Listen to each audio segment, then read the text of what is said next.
Welcome to A Song of Ice and Fire Symposium. My name is Nav, and my pronouns are they, them. And my name's Harmit, and my pronouns are Hershey, like the chocolate. And this is A Storm of Swords, the wrap-up. In this episode, we have an itemized list of things to get through, and we will do it, damn it. So strap in, because it is going to be a ride.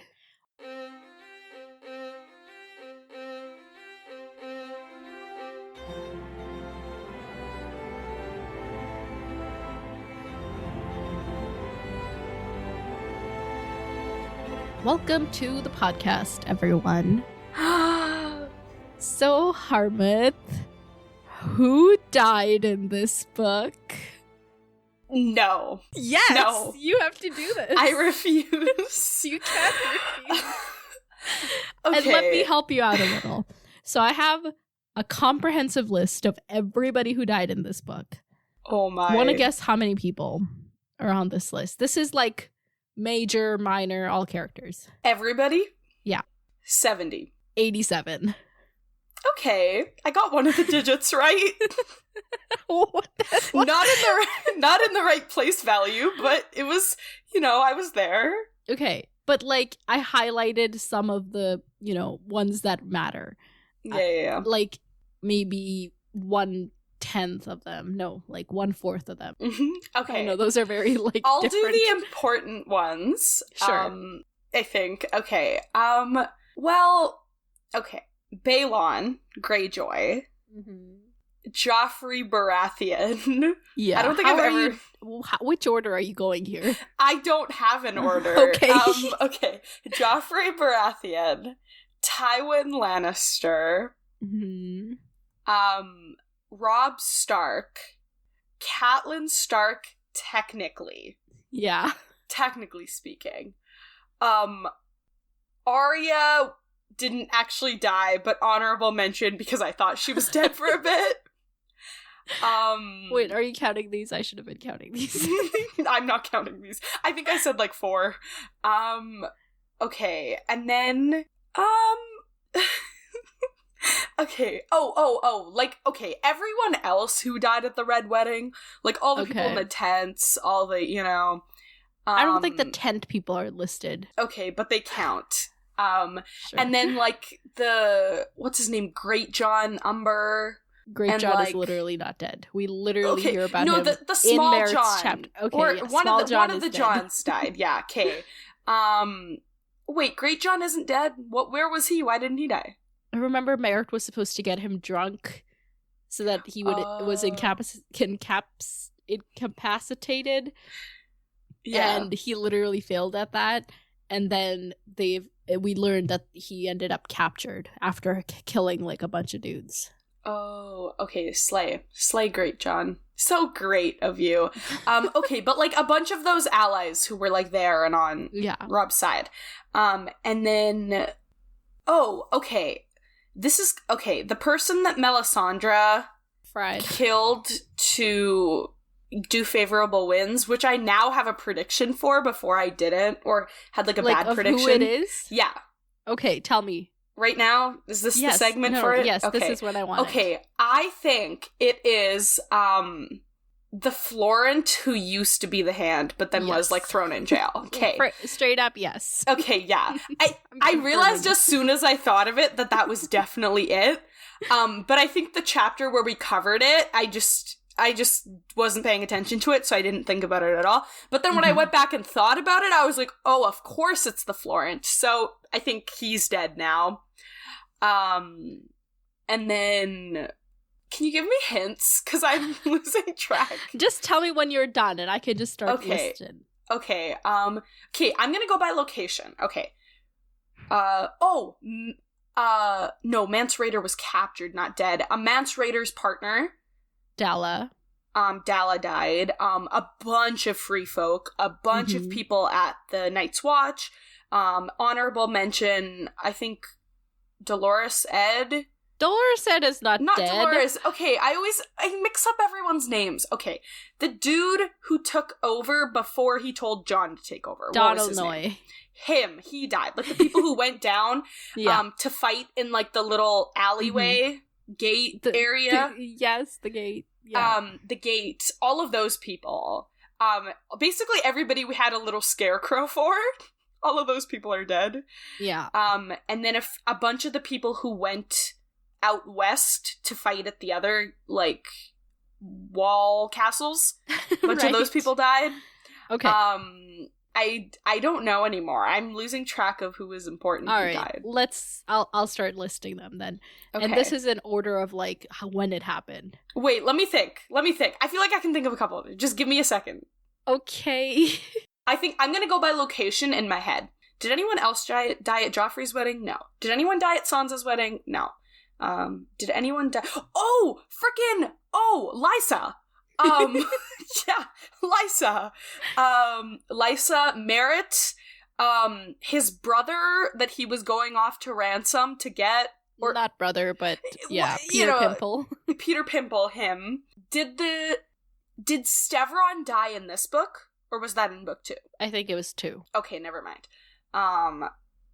Who else died at Riverrun? No one else important, because Edmure's still there, Blackfish is still there. All of them. Okay, that's fine. And then, did anyone that Arya was with die? I don't think so. Well, Beric, like 50 times. Right. Possibly the Hound. Possibly the Hound's brother. The Mountain. Oh, what's his name? The poison guy? Oberyn Martell. Oberyn, he's dead. Oh, the dude who... Dantos? Yeah. Yeah, that's all I got for you. Okay, that's actually pretty good. Thank you. Okay. So the first death in this book is Chet. Oh, I literally forgot he... Wait, that's where we started this book? That's what I'm telling you. That like, was as so you're going through, long you're going to be like, exactly. Oh my gosh. Wait, I'm gonna write some of these down just to, like, center and orient myself. Okay. Now another throwback. Lord Jacelyn Bywater. Remember? Literally, who is that? No, it was Tyrion's, like, head of the Tyrion's friend who got Marcella or Tommen, who was gonna get Tommen away, and then Cersei stopped that plan. Exactly. He was the Lord Commander or the City Watch. Yeah. Okay. He died, or we at least learn about it at the beginning of this book.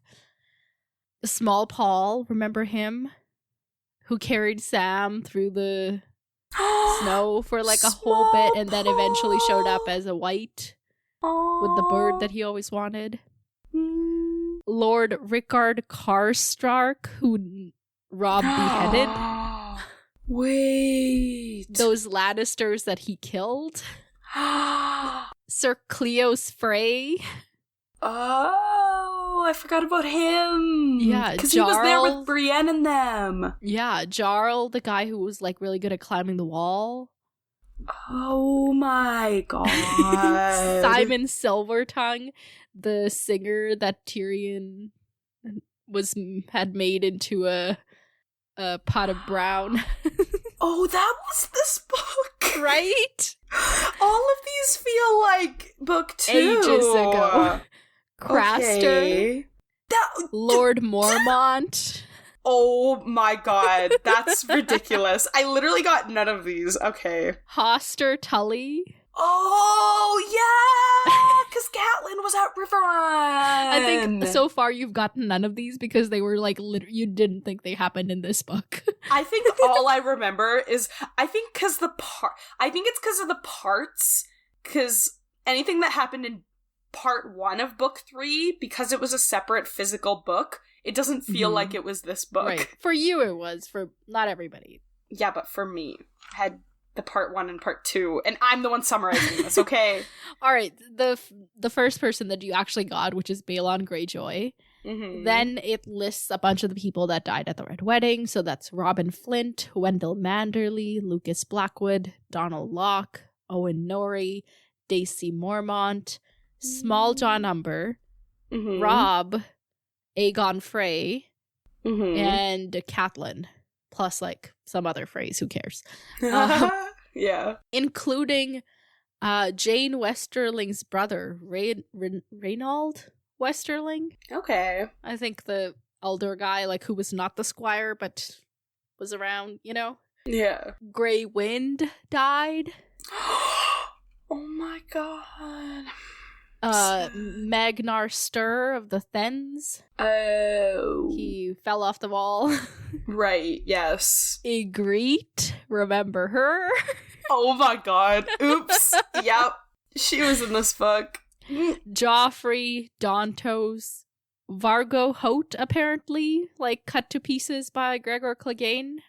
Oh, like, we right. hear that that's something that happened. Right, okay. Donal Noy, which you got, as well as the giant who fought him, whose name was Magmar Tundoweg. Also, some guy named Sir Andrew Tarth, who died in the battle against the Wildlings. Tarth, that's Brienne. I didn't know Brienne had, like, relatives on the wall. Like, it makes sense that she would, but I didn't realize it, you know? That's kind of cool. Oberyn Martell. Whoa. Oral, the eagle guy. Oh. Like, he died previously, but then he died permanently because his eagle also burned up, you know? Harma Dog's Head. Polliver, the Tickler, killed by Arya. Remember that? Oh my god. So, Dalla, once again, Mance Rayder's partner. Shay. Oh. Wait. What do you mean, wait? Oh, yeah, because he also killed her. You forgot about Shay. I literally forgot that he also killed her. I just remember. We spent like 3 hours to talking about this chapter. To be fair, Tywin dying kind of overshadowed that a little bit. I don't know. Anyway, so Tywin, Lysa Arryn, Peter Frey, aka Peter Pimple, and then Merritt Frey. Oh my god. These are deaths of significance. It's a lot of people. That is so many. Yeah. I'm scared. What? Okay, do you think this is the book with the most deaths? Significant ones? Possibly. Okay. Possibly. Okay. I honestly, I cannot say. Okay. It's definitely got the most events. Like... Okay. Like, there's not going to be another book where we have 5 weddings in one book. Yeah. You know? Yeah, it's very eventful. And I think events in A Song of Ice and Fire translate to deaths in A Song of Ice and Fire. So true. Interesting. Though I would have to, like, actually, like, do the count or, like, look it up. But I don't know. Okay. Huh. So, second item on our list is an email from our dear Mots. Oh, okay. It's titled, I wonder how many more emails I can squeeze in before y'all finish this book. Hello there. There is really no reason for me writing this email other than the fact that I want to talk about a character I feel like is not talked about enough. But then, since he only has like 5 lines across the books, I kind of get it. Anyway, the character I'm talking about is Garland Tyrell. I really enjoy some of the truly... Okay, hang on. Whoomst. Literally whoomst. Oh, is this like the dad? Like the grandma? Or the grandpa? No. Okay. Garland Tyrell. Oh, okay, we'll learn about him. Okay. He's one of Marjorie's brothers. Oh, JK. Or uncles, one of those. Sorry, Mots. All right. Okay. I really enjoy some of the truly evil characters in the series, like, for instance, Littlefinger and Tywin Lannister. Most of the characters in the series are complex and deeply flawed, like Jaime and Tyrion, and I love them dearly in spite of this. I like that very few characters in A Song of Ice and Fire are truly good people. That's part of why I keep going back to it. However, sometimes it's really refreshing when we get a character who seems to be a genuinely decent human being. And that's what we get in Sir Garland the Gallant. Aww. During Sansa's wedding to Tyrion, Garland tells her that Tyrion is a bigger man than he seems. He's the only person who seems to genuinely try to comfort her in the chapter, and while I can't necessarily relate to her situation, I can imagine that the literal child bride at her forced surprise wedding is in need of some support in that moment. True. At the Purple Wedding, Garland shows was he the one Was he the one who later on is like... Was he the one who was sitting beside Tyrion and Sansa at the Red Wedding too, or no? Or just at their wedding? Okay. Purple Wedding? No, sorry, yeah, the Purple Wedding. Like, when he was like, oh, I was beside them, and like, he was like kind of talking to them and stuff? I don't know. I don't remember if he testifies. Not testifies, but like, in the moment when she accused him. Mats is literally about to talk about it, so okay. Shut up. At the Purple Wedding, Garland shows his support for Tyrion, including one of my favorite quotes in the series. A valiant deed unsung is no less valiant. This is about how Tyrion never got credit for the Blackwater. Aww. I'm not entirely sure if this refers to Tyrion's valiant deeds in the Blackwater Battle of the Blackwater or his intention to hang all the singers if he ever becomes Hand of the King again. Either way, I support the statement. Okay. Damn. Never mind. What is this Edmure Tully mentality you got there, Mats? Because Edmure hates singers. Please. He also speaks out against Joffrey when he destroys the book that he gets as a wedding gift from Tyrion, and again when he pours his wine over Tyrion's head.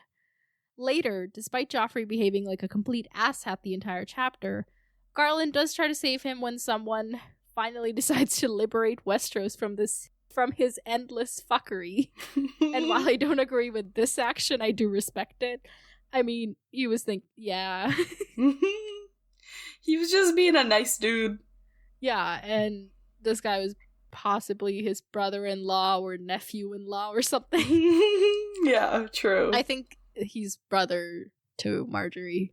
Okay. Is he? Yeah, okay. Garland is the son between Willis and Loras. Yeah. Okay. And he has a wife, Lady Leonetta Garth of House. The Gross? Who's Garth the Gross? Is he in the same family? Uncle? Yeah. He's maybe he's the uncle. Yeah, Garth the Gross is at the uncle of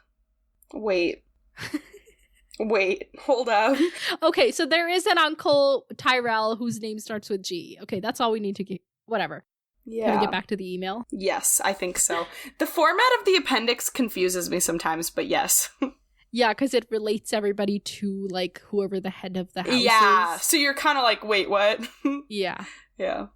This is far less important, but I thought I'd bring it up regardless. In addition to being a genuinely good person, he's one of the best swordsmen we meet in the series. If you ask Sansa, I'm sure she'd say he's everything a knight is supposed to be. And while I love that her character arc is all about being disillusioned, it makes me very happy that someone like Garland does exist in this universe. You know what? That's true. Like, we don't meet people who actually personify the, knight of Sansa's dreams ever. True. But he's kind of it. Aww. Yeah. So, that's it. Thank you for coming to my Ned talk. Beautiful. I'm so grateful to have someone, or in this case, some two, willing to listen to my endless thoughts and ramblings about these books. You are the best. Sincerely, Mats. P.S. I can't wait for when George inevitably reveals that Garland is secretly one of the most evil characters in the series and breaks my heart. What? P.S. I'm also very curious about the other Tyrell brother. Wow, I could have just read ahead and then we would have figured it out. Other Tyrell brother, Willis, for quite a few reasons. I really hope we meet him at some point. I do too. I want to meet Willis. Yeah. Maybe Sansa will meet Willis. Sansa's still alive, Yeah, well, she was supposed to marry him at one point. Yeah, but maybe she'll still get to meet, maybe that'll be her, conclusion, Like closure. Yeah, exactly. Okay. P.S. I appreciate the love for the noble Lord Edmure Tully in recent episodes, at least from emailers. Stop, that's so funny. Hashtag Chadmere for the Iron Throne. What? Oh, God. Listen, he has yet to prove his worth, so I don't know about him. Okay, but don't people have inherent worth? He doesn't have to prove it, okay? Wow. Is that what I sound like to people? I such a flash. No, that's not what you sound like. I Valley Girlified you. That's so annoying. I should stop doing that. No, you don't sound like that. So yeah, that's the end of Motz's email, or this email from Motz in particular. We have more to get to later, but Ooh. I thought it was a good starting point for agree. For this I love episode. That. Now, Slay. item number 3 on my list is something that we used to do way back in the day, and I'm like, well, maybe we should bring it back for this episode. It is a game of who or what. Wait, that's so fun. Yay, yay, yay. Now, okay, so these items on the list that I'm gonna ask you about were sent by a listener like 2 years ago. What? And I just saved them. Like, I divided them up by like which book they become relevant in. Yeah. I guess, kind of. Interesting. And so that plus Motz sent in some in an email that I'll read later, but does that explanation mean that these will become relevant in book 4, and that's why we're covering them now? I think so. Although I may be wrong about some of them. Okay, interesting. I hope that I do better at this now than I did before, because now I have a better grasp on the series, and I don't think that Bran is a cereal, you know? So... Right. Okay. Who or what is Squisher? Yeah, that's probably a person. That's Squisher's definitely a person. Squisher's definitely giving me like tickler energy. Okay. Like, do you know what I mean? Like, so like some kind of sadist. Some form of torture, but like supposed to be humorous, Joker-esque style. So maybe someone like in Bravos who's like evil. And why would we go to Bravos? Because Arya could go there to see Jaqen. I thought Arya was going around the continent to the Iron Islands. Arya can do anything that she... well, once she finds Jaqen, she's gonna have more journeys. Like, maybe he doesn't take her to Winterfell. Maybe he lies to... or maybe he doesn't take her to the Wall. Maybe he lies. We don't know. All right. Who or what is Cat... That's it? That's it? Who or what is Cat? I was gonna add more, but I'm gonna stop at Cat. That's the word? That's the prompt? Yeah. Catelyn? A cat? Okay. There's multiple. Okay. Catelyn could be the nickname for the new demonic version of Catelyn that we see. It could be... we could meet a cat, you know? But those explanations wouldn't suggest you bringing it up in this game, so we're gonna move those aside. Let's think of another one. Okay, maybe Cat is... maybe it's the name of a weapon that we haven't yet encountered. Okay. Yeah. Cool. Like a cat trap, but not. Which is a play on mousetrap. Who or what is Dog? You're joking. I'm not joking. You're literally joking. This is ridiculous. Okay, not only is George R.R. Martin completely not creative when it comes to character names and repetitions, why are we using cat and dog, which have meaning, in the language that he is writing in? Why are we recreating them? Okay, whatever. You know what? Whatever. I'm beefing with Martin over this. Okay, dog... maybe it's like... I'm struggling to think creatively, because dog already has multiple meanings that are unrelated to one another. Maybe dog is like another weapon. Okay. And maybe dog and wait, everything's a weapon. Let me hey, I only said dog and cat. Maybe it's like a thematic assortment, you know, where it's like... maybe it's like a certain... like maybe... You're just saying words. I'm not just saying words. Here's the thing. I say something and then you start questioning it before you let me explain it. So maybe if you would let me explain it, I'd be able to explain it. Okay. It's like maybe, for example, because maybe Dany starts traveling again and we go somewhere, or maybe Arya goes to Bravos. Like, we're going to have traveling. So maybe it's like sort of like a new like type of weaponry, and like within that we have dog, we have cat, and maybe because you know how dogs and cats don't like each other, maybe dog and cat are like kind of like opposite weapons of one another. Yeah, exactly. So maybe it's an assortment, but it's like well, if one that's category. not what it is, I think somebody should write that. Maybe. And a mouse in there. Exactly. Maybe an elephant for some reason. What? Okay. Please. Okay. This one you should actually know, because we've heard this. Oh. Who or what is Crow's Eye? This feels familiar. Yeah, because I said we've heard it. Is that the crow that Bran's going to go see? The three-eyed crow? Yeah. Crow's Eye? Yeah. No. Oh, okay. This one I can tell you because we've heard it, so... Yeah, I don't remember at all. It just feels familiar. This is... Okay, you give up? Let me try one more. Crow's Eye. Crow's Eye. Like a region? Yes, please. Iron Islands. Oh! Is this like the crow that was perched on the arm in the prophecy? Yes, potentially. Like, we theorized it, but this, like, the crow symbolizes something very specific, according to our theory. I don't remember. I'm just gonna tell you. Okay, all these long pauses are not entertaining for anyone. I'm gonna cut them out. Are you? Yes. Okay, well, job. That's a lot of work. I would never do that. Yeah, well, I would. Okay. Okay, so Crow's Eye is what everybody calls Euron Greyjoy, Balon's brother, who mysteriously showed up the day after Balon died. And his name's Crow's Eye, which is why we were like, maybe he's the drowned crow on the bridge thing, you know? Yes, okay, yes. Cool. I forgot that he had a nickname. This we've also heard, but like books ago. So, who or what is Glass Candle?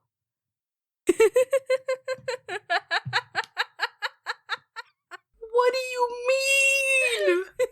What do you mean? Oh my, you're saying words that mean things. But you're presenting them as though they're this new invention, but they're just words.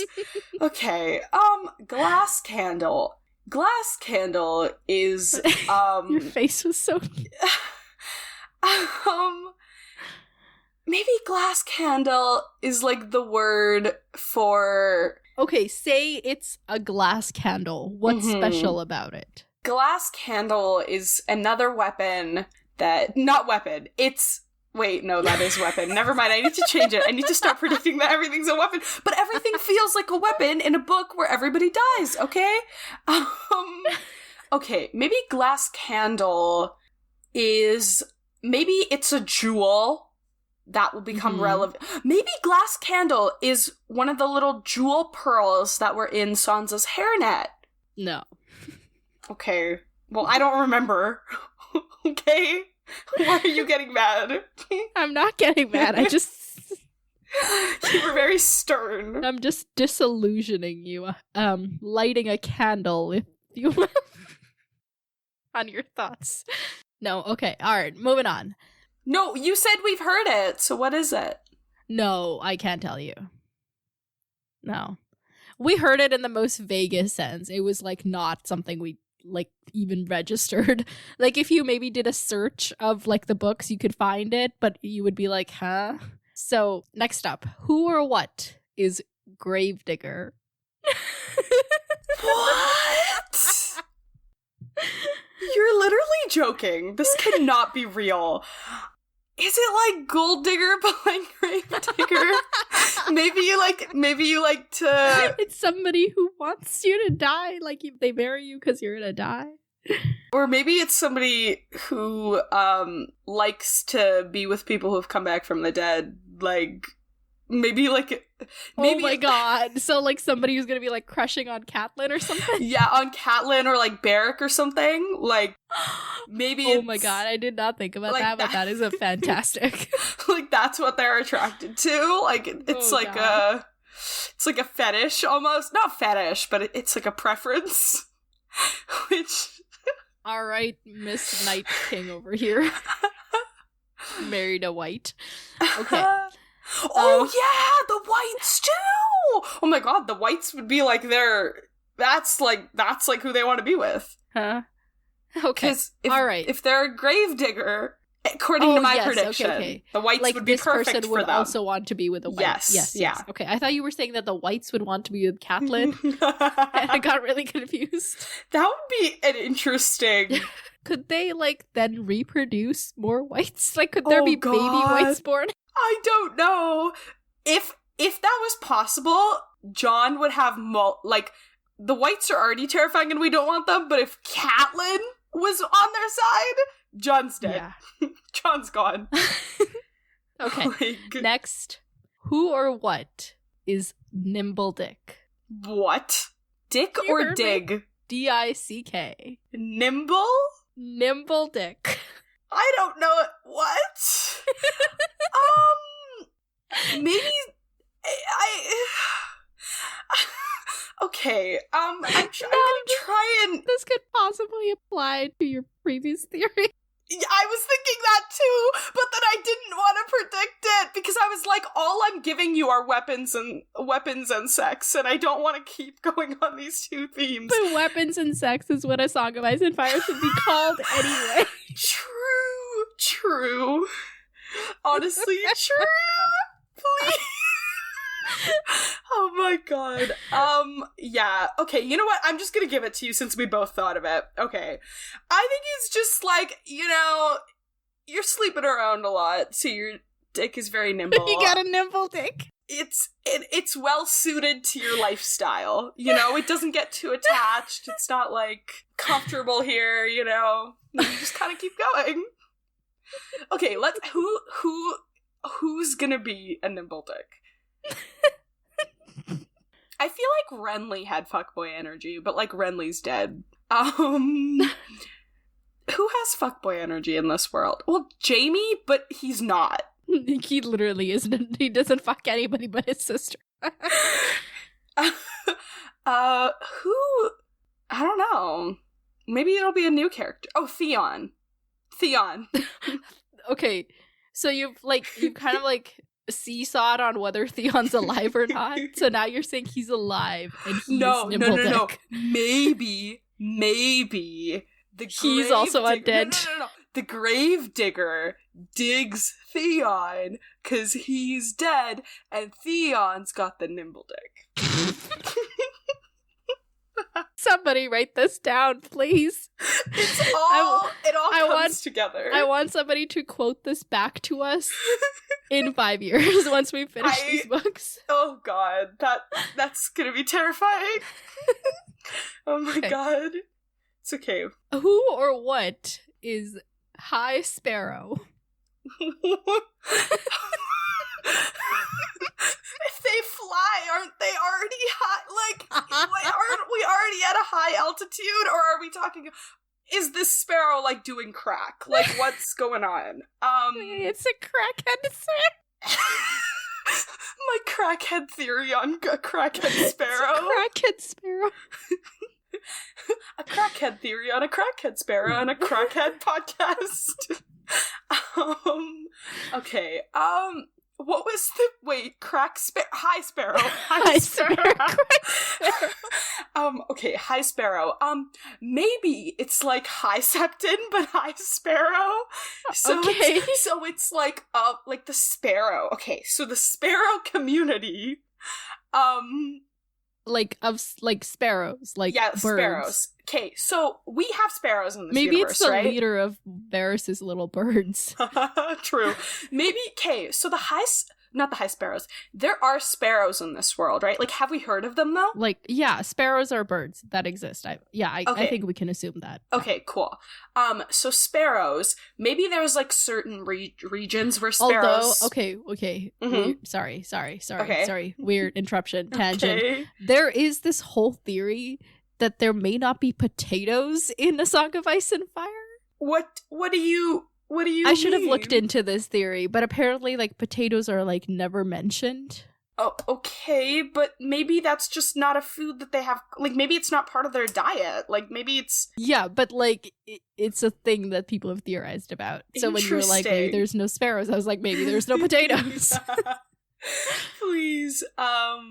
So, obviously there's different regions, different animals, right? So whatever region sparrows are common in, and like birds flock together, like that's a thing, right? So maybe the sparrow, they have like a hierarchy, and the high sparrow is like their religious one, so it's like High Septon.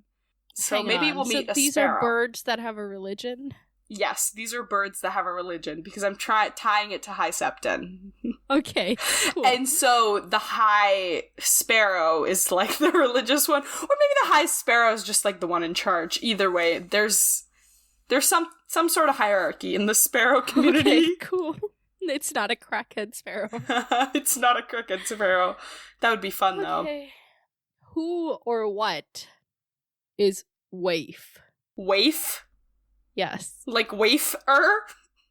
No, waif is a word that exists in the world outside. I don't think I know that word. Weeks. So just theorize wildly. We love it. When you're like, what was it? Seneschal? You were like, it's a shawl. Okay. Wait, what was the word? Waif? Yes. Okay, waif. It kind of feels like a nickname more than a thing. I feel like someone's gonna be called Waif. It'll be like a sidekick character who kind of gets introduced. Have you ever heard of somebody being described as waifish? I don't think I have. Okay, never mind. I was trying to like help you bridge the gap. I just don't think I know that word. Maybe Arya will meet someone named Waif. Okay, cool. All right.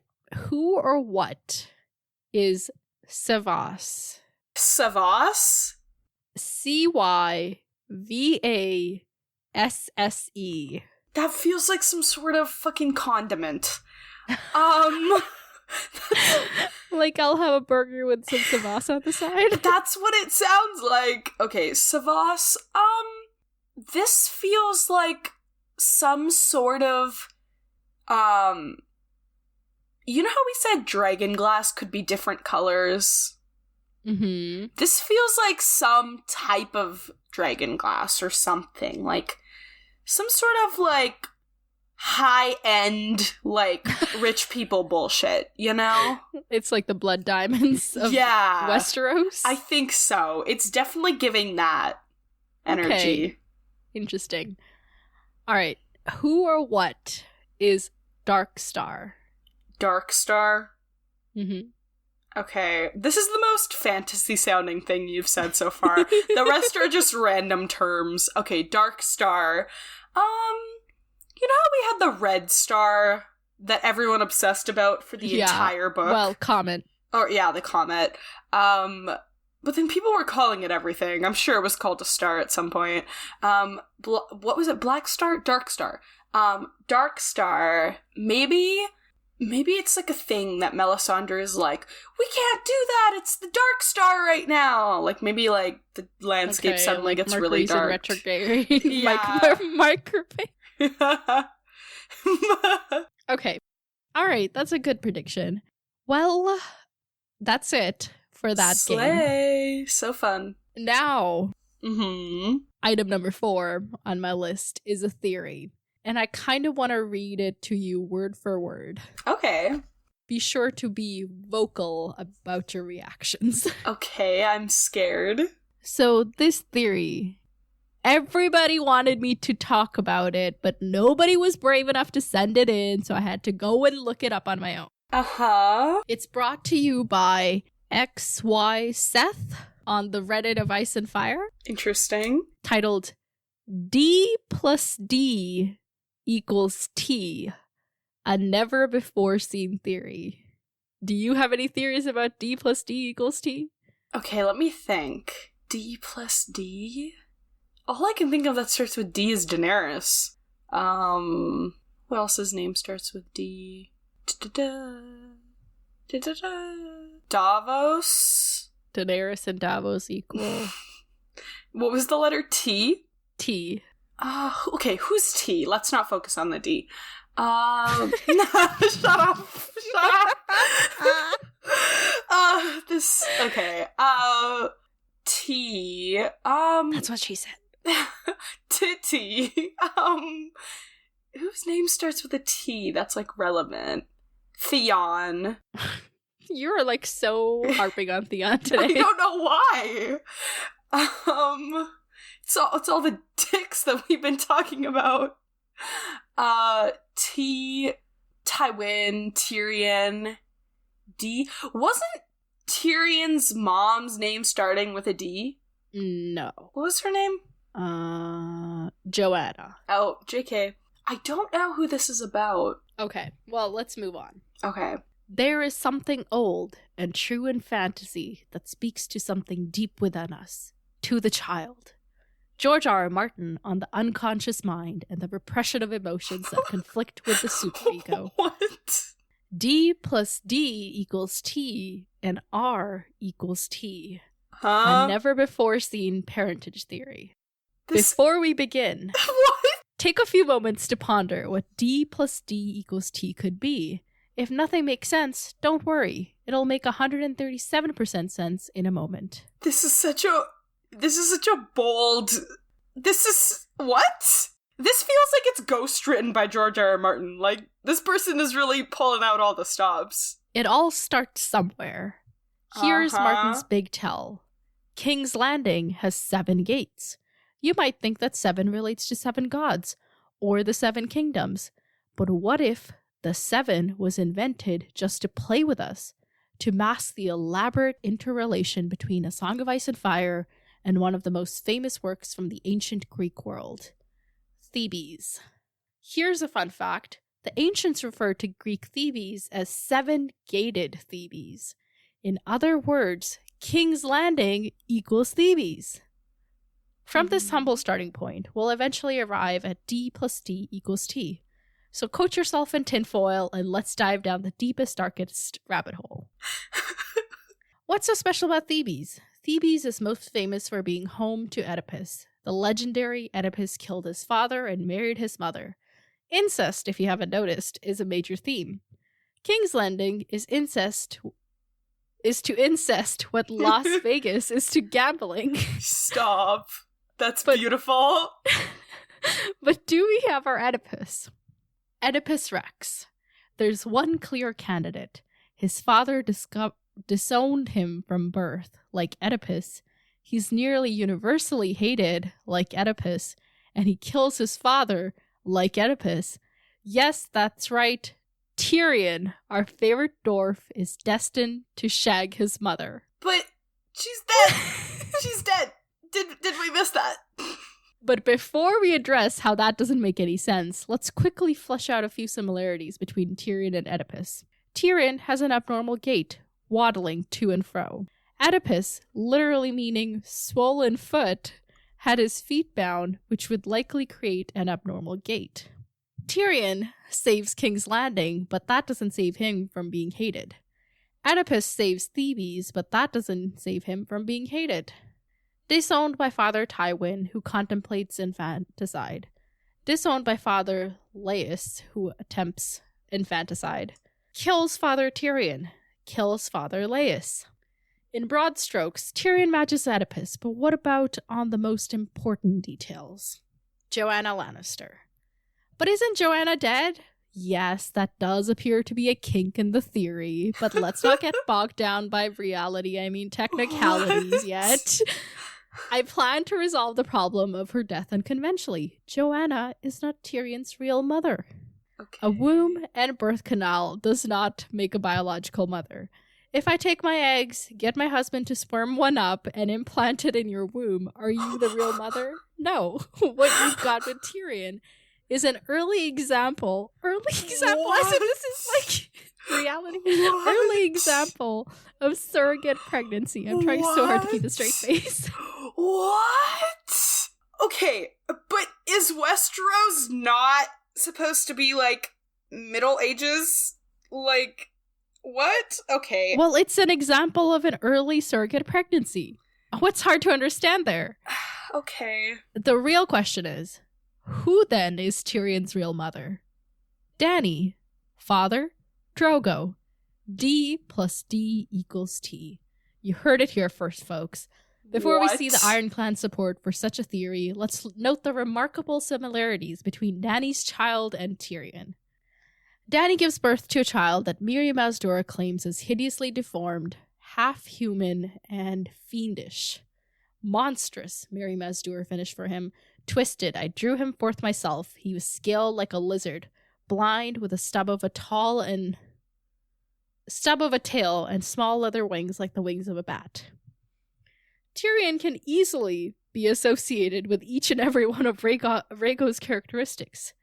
The association reveals their elaborate interrelation.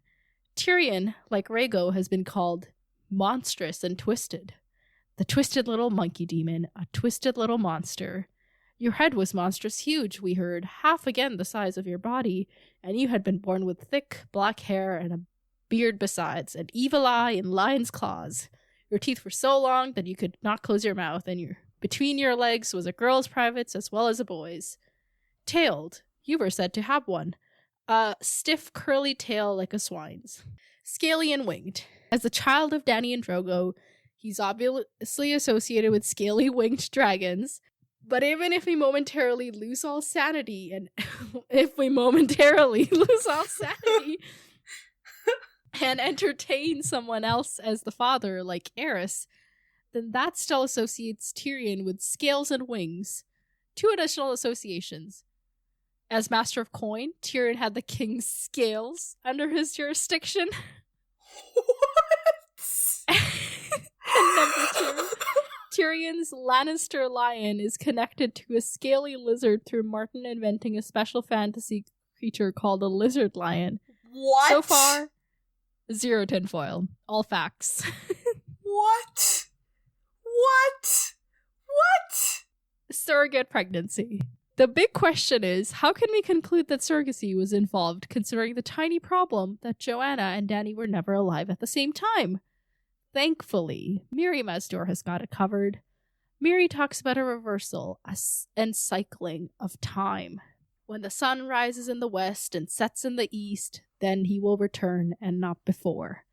In other words, before Dany's husband returns, a reversal in time, symbolized by the sun moving in its opposite direction, has to complete.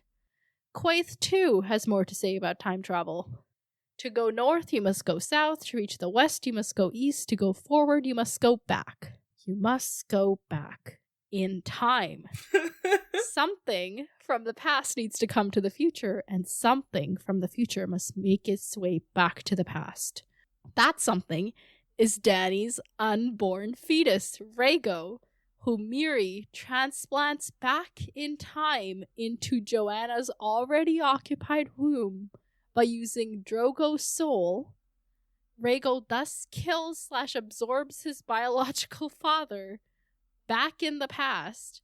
Joanna's genuine fetus by Tywin isn't delivered and remains dead for years until Mirri blood magics the baby back into the present. Dany delivers the decaying time capsule. Wait, what?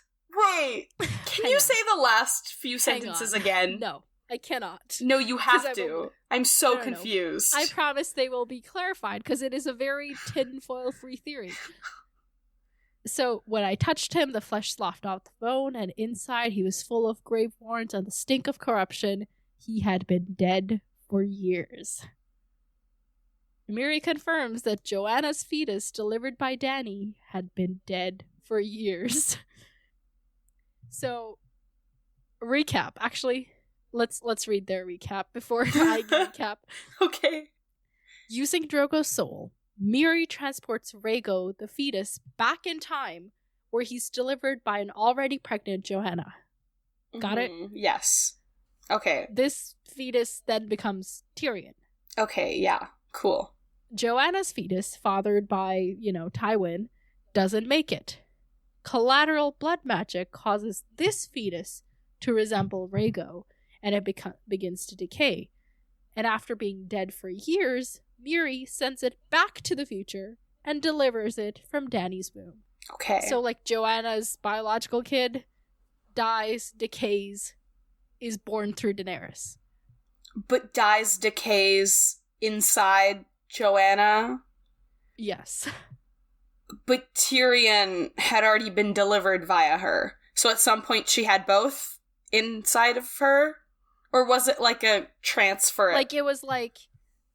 and that's why she died, because of that, like, double complication that wasn't, like, prepared for? Well, obviously. Okay.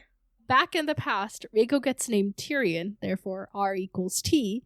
Tyrion lives as a Lannister for over 34 years, even though he has already killed / absorbed his biological father, Drogo. Oh shit, yeah. Because of, like, the soul magic, right? Yeah.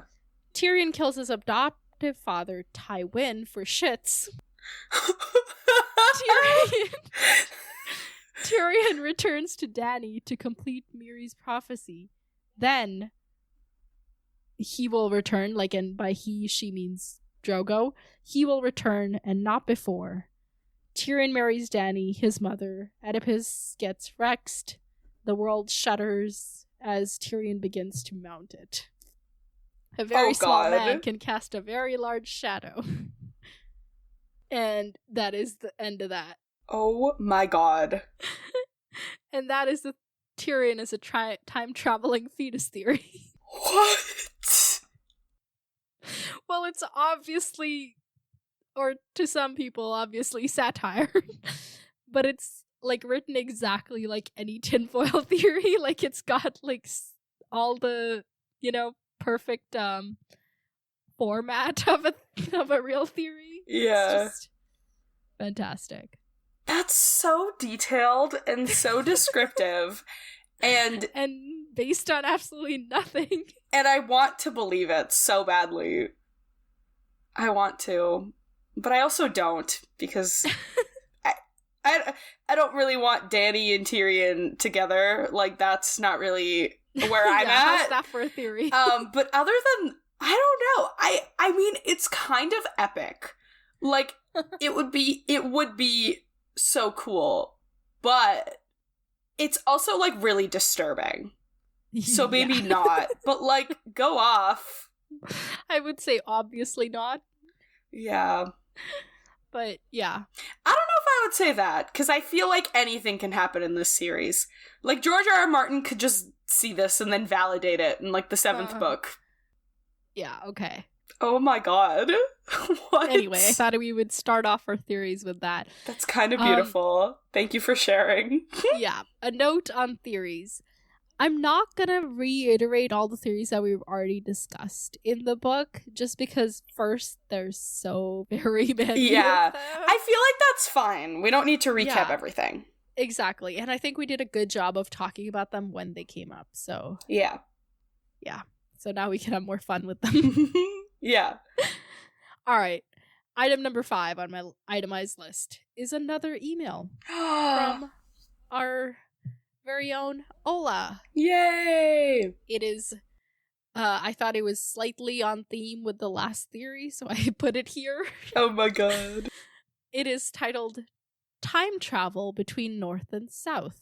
No. Oh! Actually, no, it's not at all called that. It's called Travel Time Between North and South. Please. And because we've been talking about time travel and travel time, I was like, you know what? It's basically the same thing. Dear both of you, I have a question. How far is it between the South, King's Landing, or Dragonstone, and the North, Winterfell, or the Wall? Here are my impressions. When Robert, Ned, and the rest went from Winterfell to King's Landing, it took... how long? Some weeks, some months. Nothing really happened except the episode with the sword, the direwolves, and Micah. What's IIRC? If I remember correctly. Yes, okay, that. I'm gonna pretend I did know that. Nothing really happened except the episode with the sword, the direwolves, and Micah, if I remember correctly. When Cat traveled with the dagger by ship to King's Landing, she got there very quickly. Mm-hmm. When Arya escaped from King's Landing, she traveled and traveled for almost 2 books and almost got nowhere far, definitely not anywhere near Winterfell. True. The Riverlands must be huge, which is reasonable. When Janos Slynt was sent from King's Landing to the Wall by ship, It must have taken several months to get there, at least enough time for us to almost forget him. The same for Alistair Thorne. But I thought he went on land. How did they meet anyway? Okay, one more. But when Stannis went to the Wall with his army, he got there in a couple of chapters, including preparation. How did he manage that? Mm-hmm. So could you reflect a little around distances and travel speeds by sea and land?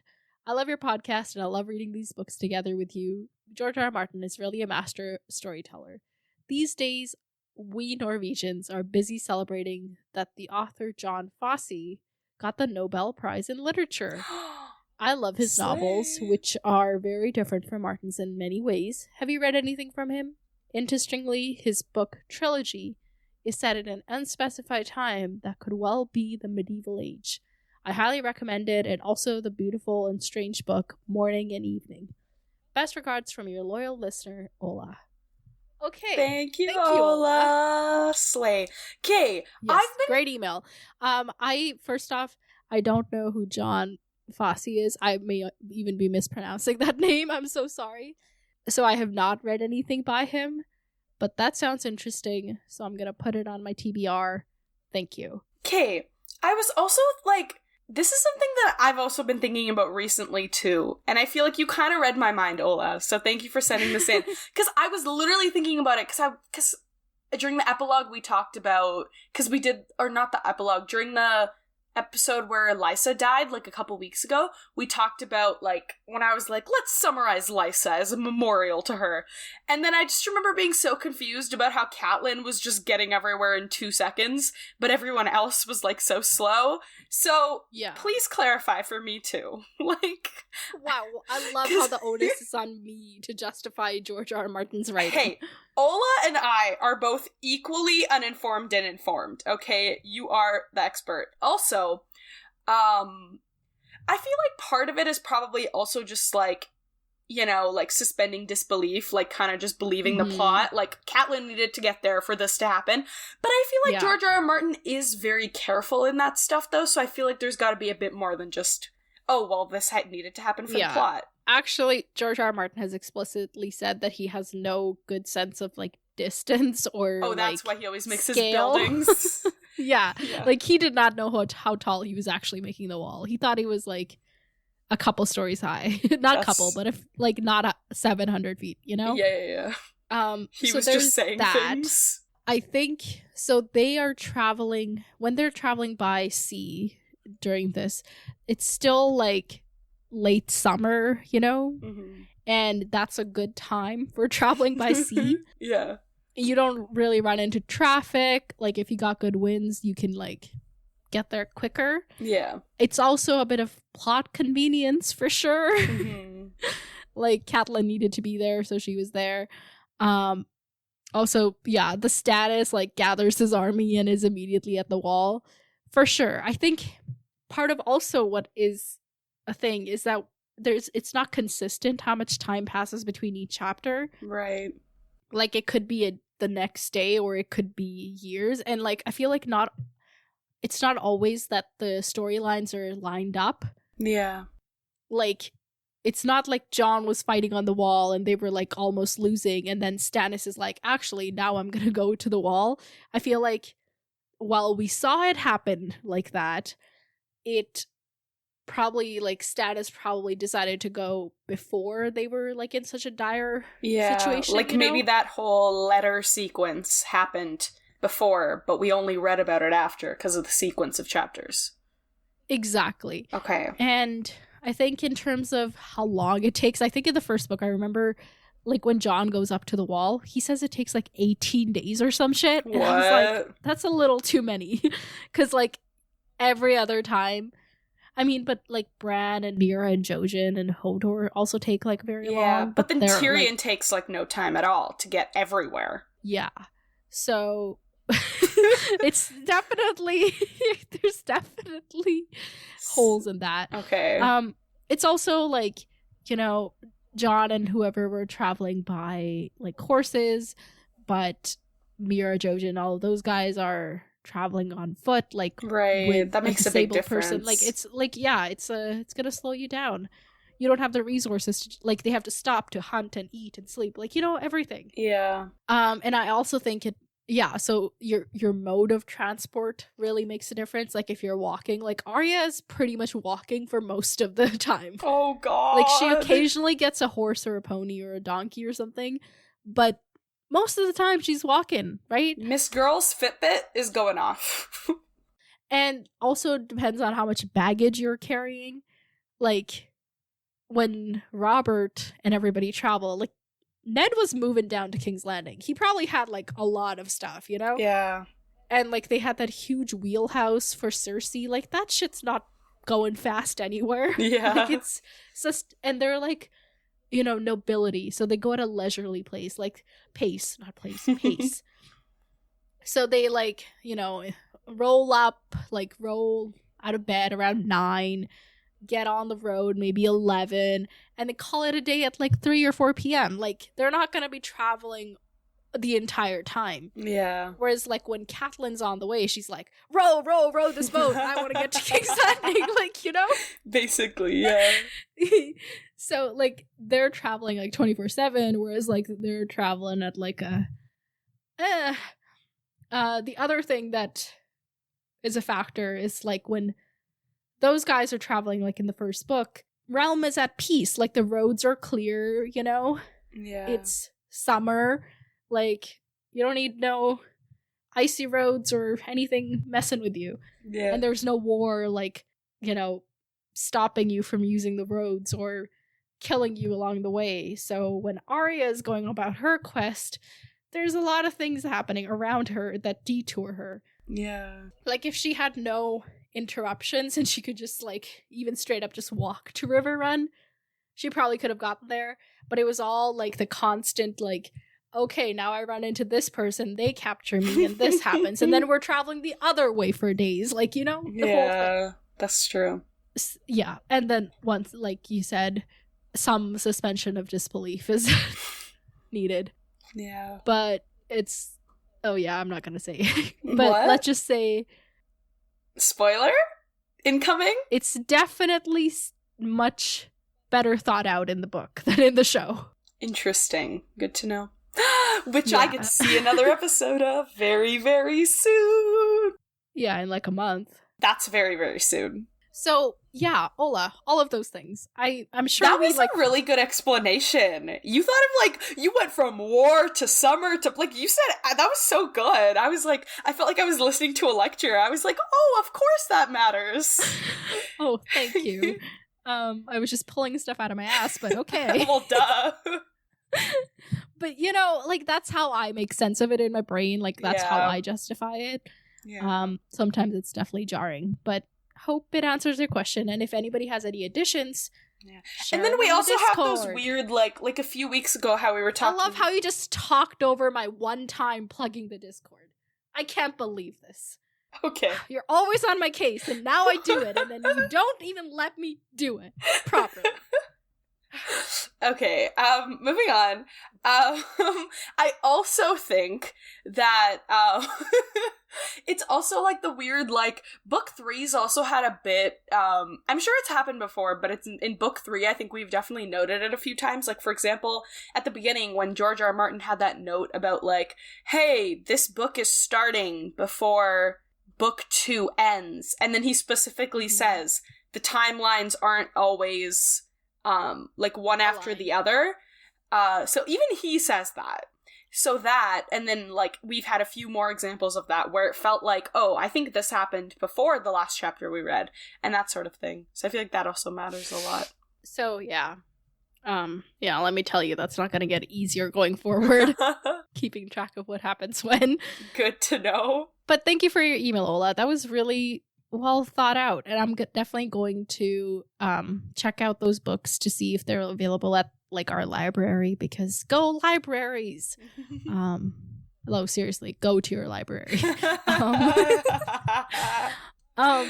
Thank you, Ola. Okay. Slay, Ola. Yes. All right. Item number 6 is a quiz for you, my friend. Oh, God.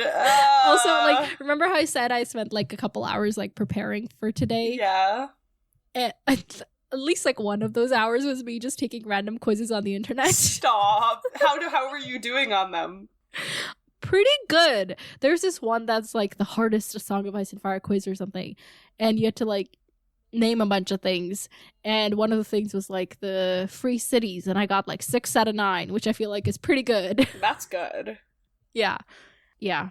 I'm not good at the quizzes because it's about details, not vibes. So, yeah, which I can't but this is okay. Yeah, this quiz though, I gotta tell you, I got it all right the first try. Wow! And it has multiple choice, but most of the time I would like have the answer and then I would look for it in the multiple choice. Nice. So that's what I'm gonna make you do is is try to come up with it without multiple choice. I hate when you do that. And then if you're absolutely struggling, then we'll see. Okay, this quiz is called A Storm of Swords, and I got it from SparkNotes. Question 1.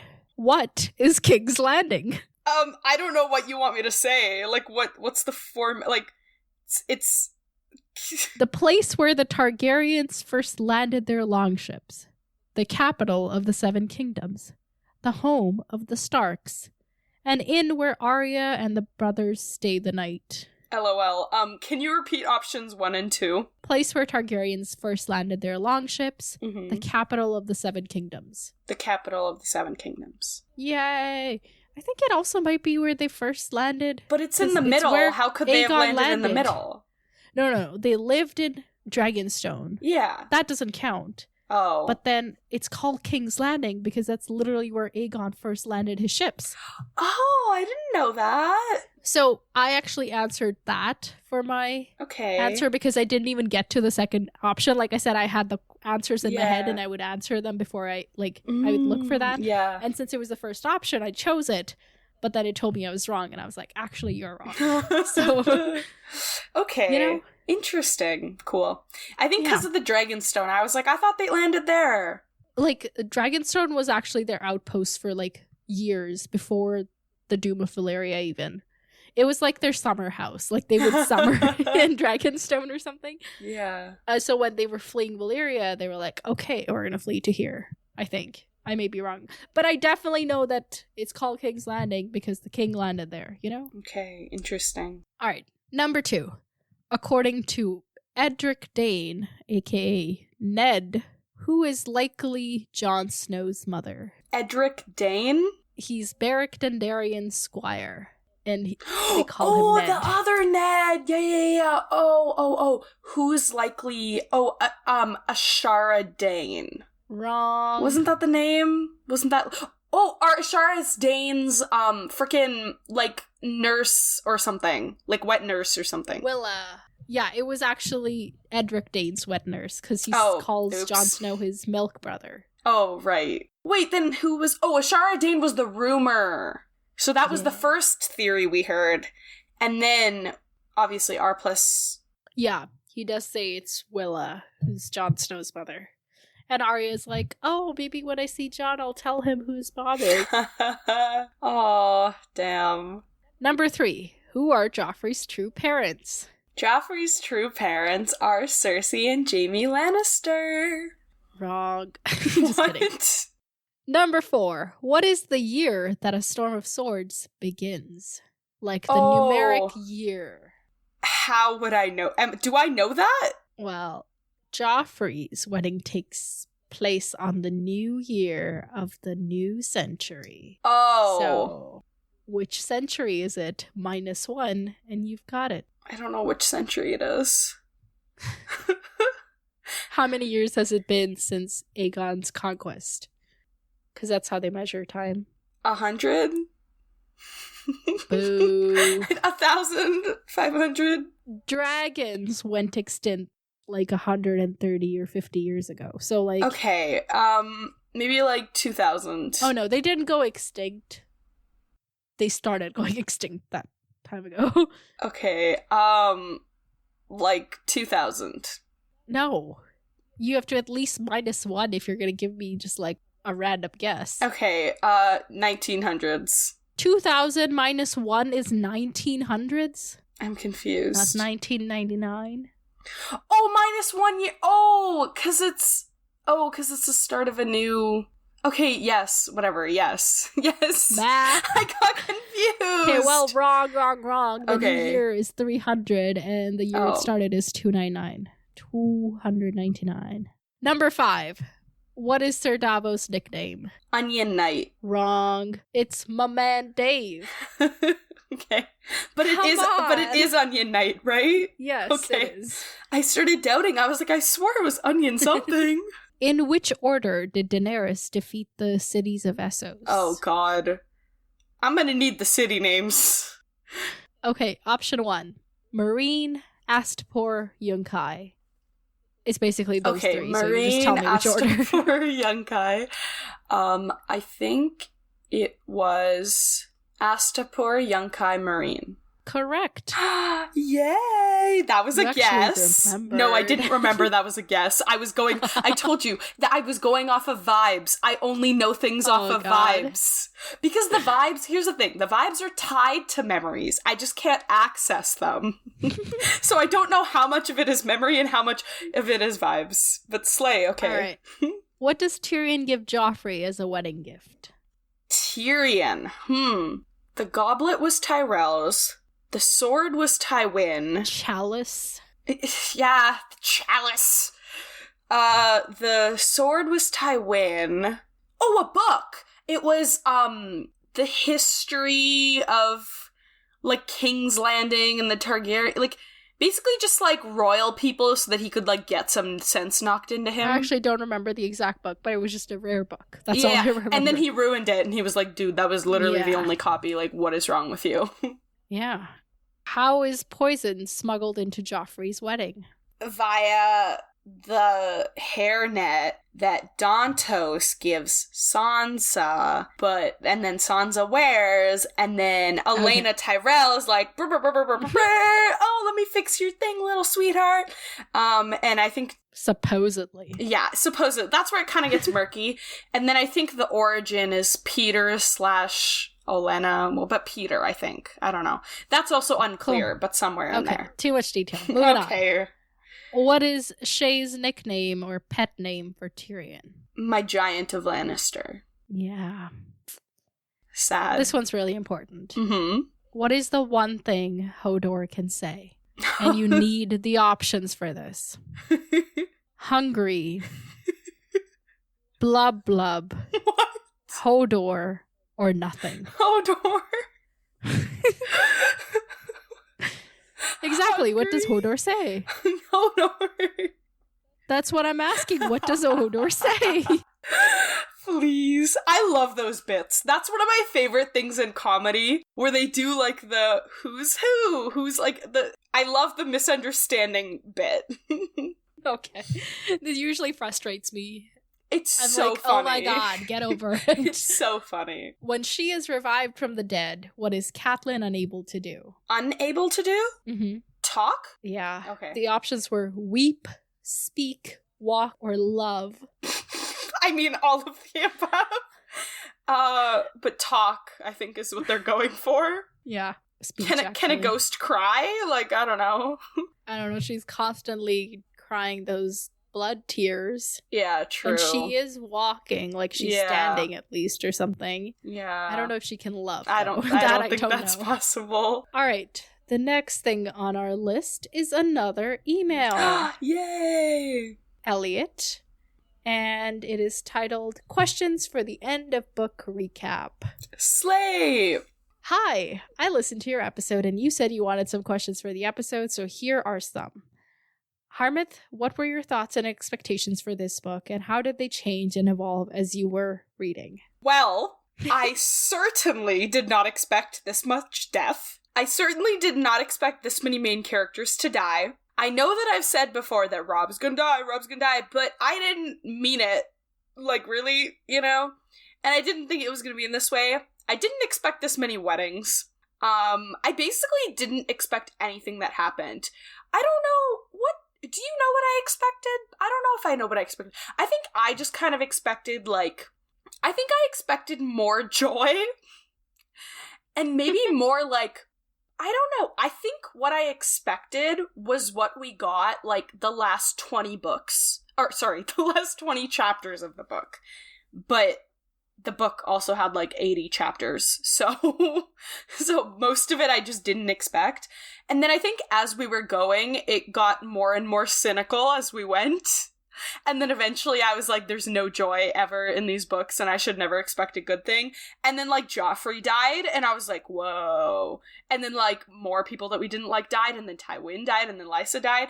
So I think it just went from, like, happiness, maybe, some hope, darker, despair, and then, like, slowly rebuilding joy as we went. And then I think just the longer we got, the more shocked I got. Like, I didn't think Lysa was gonna die. Didn't think Tywin was gonna die. Like, what? Did not think Joffrey was gonna die. Like, what? So, definitely a journey, I will say. Did you think anybody would undie? I don't think I did. I think I should have. Because that's a trope he uses a lot. I agree with your assessment. Thank you. What score would you give the book? And Elliot asks me this too, so I will answer first. Okay. Dictator. It's definitely a 9. Maybe a 9 point. It's either a 9.4 or a 9.6, so I'll average it out to a 9.5. Wow, that is high praise. I mean, have you read the book? I have now. I think, here's the thing. Book 1 and Book 3 had great endings, and so I feel like that always skews my results. Because right now, like, I only remember the good parts. I think, okay. I think, you know what, this is the part of me that's kind of like you. I kind of rate things by vibes a little bit. So the overall vibes of this book are great. Yeah, I think let's go with an 8.9. Okay, wow. Denying an A to the poor book. Or maybe like an 8.7. Wow. I don't know. I hate rating things because it's so subjective, even within myself. Like, even for me. I'm just joking. It's fine. Okay, let's round it 8.81. I think anywhere between, like, an 8 and a 10 is a fair rating for this book. Let's go with, like, an 8.81. Okay. Whoa. How would you rank it compared to the rest of the books? Better than book 2. You go first. Better than book 2. Once again, it's skewed because book 2 ending sucked. And I think, okay, better than book 2. Book 1, I don't think I remember well enough to give a good I think it's this might be recency bias, but I think it's better than book 1 and book 2, and I think I might have given it a better rating than I gave them. I think it's better. Well, I agree. I think it's, 3 is definitely number 1. I would say maybe book 1, book 2. I think me too, yeah. Although I, still would argue that book 2 is the most underrated of the entire series. Yeah, book 2 is fine. I liked it. It's just, I think compared to book 3, it just kind of feels like, really? You know? That's the thing, I think... That's true. I think this is one of those... I think with other series, the books are so standalone sometimes, and that's not a good or a bad thing, it's just a way of writing, right? But I feel like with this series, to me, it really is a build. So it would be really hard for me to say that book 1's the best, because, nothing's happened yet, you know? It's, so, everything is so dependent. But it's actually, a really good book. It's... Yeah. Yeah, it's, a really good standalone book. It is, and I like it, but I think it's so closely tied to everything else that how could you possibly in my mind, it's just, how could you like it the best when all of those components from book 1 are there, but they just get more solidified or more, or expanded, and more things happen. So I think because so much is going on, I feel like it's too interwoven to like the earliest book the best. But at least that's just how I interpret this series. So to me, I feel like I'm gonna like book 5 the most out of the ones that have come out. Because everything is because he leaves so many things unknown and you have to wait, and then you're like, oh, well, that theory wasn't explained until that book. So, like, I just feel like I'm gonna end up liking whatever the most recent book was the most. Like, I just feel that happening. Well, that's good. We want that. Yeah. I don't think I'm ever gonna be like, oh, but that book, I miss it, you know? It's always like, okay. I think it'll also be different on a reread. I think on your first read, it's very hard to like a previous one the best. Like, it's a little weird. So right, because you're getting like more content and like new things. Like I imagine book 6 is going to be everybody's fucking favorite. Yeah, exactly. When it never comes out for a while, and then eventually, when you go back, you might be like, actually, book 3 had this better, and also I think another reason why I think book 3 is my favorite now is because it's so long, which is so comforting. And so I love it because I hate when things end. Well, the longest book is yet to come, so I love that. I hate when things end. It's already giving me anxiety that we are 60% through the released books. Like, that scares me. I don't like that. Nav, I know you said that it was your favorite book. How is it to read it again? Did you have any thoughts that have changed with this reread? Is there a moment when you accidentally or almost spoil something but Harmit did not catch it? This happened to me and I was so pissed. Listen, it has happened a lot. I can't remember exact moments right now. I just remember the feeling, and I know that I felt this feeling a lot. Sometimes I'll be editing, and it's something like I'll hear it in your voice, because obviously live I don't always know, but sometimes I'll be editing and I'll be like, that was a suspicious way to react. I don't think it's led to any epiphanies or anything, but I think sometimes I've caught it when you've caught yourself. But this series is so complex, it doesn't give anything away. It just kind of like, sometimes it's very obvious when you're like, only after the fact, never during, but sometimes it's very obvious when you're like trying to steer me away from something. So anyway, yeah. Well, there was definitely like in that book 1 when I thought we had read ahead, like in my mind we were like 2 John chapters ahead. Yeah. And I started talking about the entire events of like things that won't happen for like 15 more chapters. Oh yeah. And you were like, what? That's not a thing? Oh, I forgot about that! And I like totally went on and on about it. That's and it so was funny. Yeah, that was the worst. I think that was the biggest spoiler you've ever given me. Yeah. Other than that, there have been like moments when I chose to give you a spoiler, like the, Varys' little birds kind of thing. Yeah. I like when you do that. It's like a little nugget, finally. Yeah, I think I'm not to like toot my own horn, but I think overall I'm pretty good at not spoiling. Like, think about all the things that happened in this book that and you how totally I didn't could have spoiled me about. Yeah. No, there's definitely a lot that you could have spoiled me about that you didn't. So I'm getting better at it, but it also depends on the day. Some days I'm just like more loosey-goosey, and I can sense myself feeling the need to spoil, and then I just kind of like shut down, or I like wrap it up real quick or something. Yeah. But yeah, it's so a funny. Day by day, I love bird that. by bird. Yeah. But yeah, so it's my favorite book. How was it to read it again? It was amazing. Like, honestly, to torture Harmit with all the feelings was so fantastic. You're evil. And no, but like, how often does anybody get to read such like a fantastic book with their best friend and like talk about it for literal hundreds of hours? Like, you know? True. Because we've covered everything. And I think it's also, and I think that's why people like this format too, because sometimes it's like, you go see a thing with your friend, and then you get into the car to go home, and you don't even talk about the thing.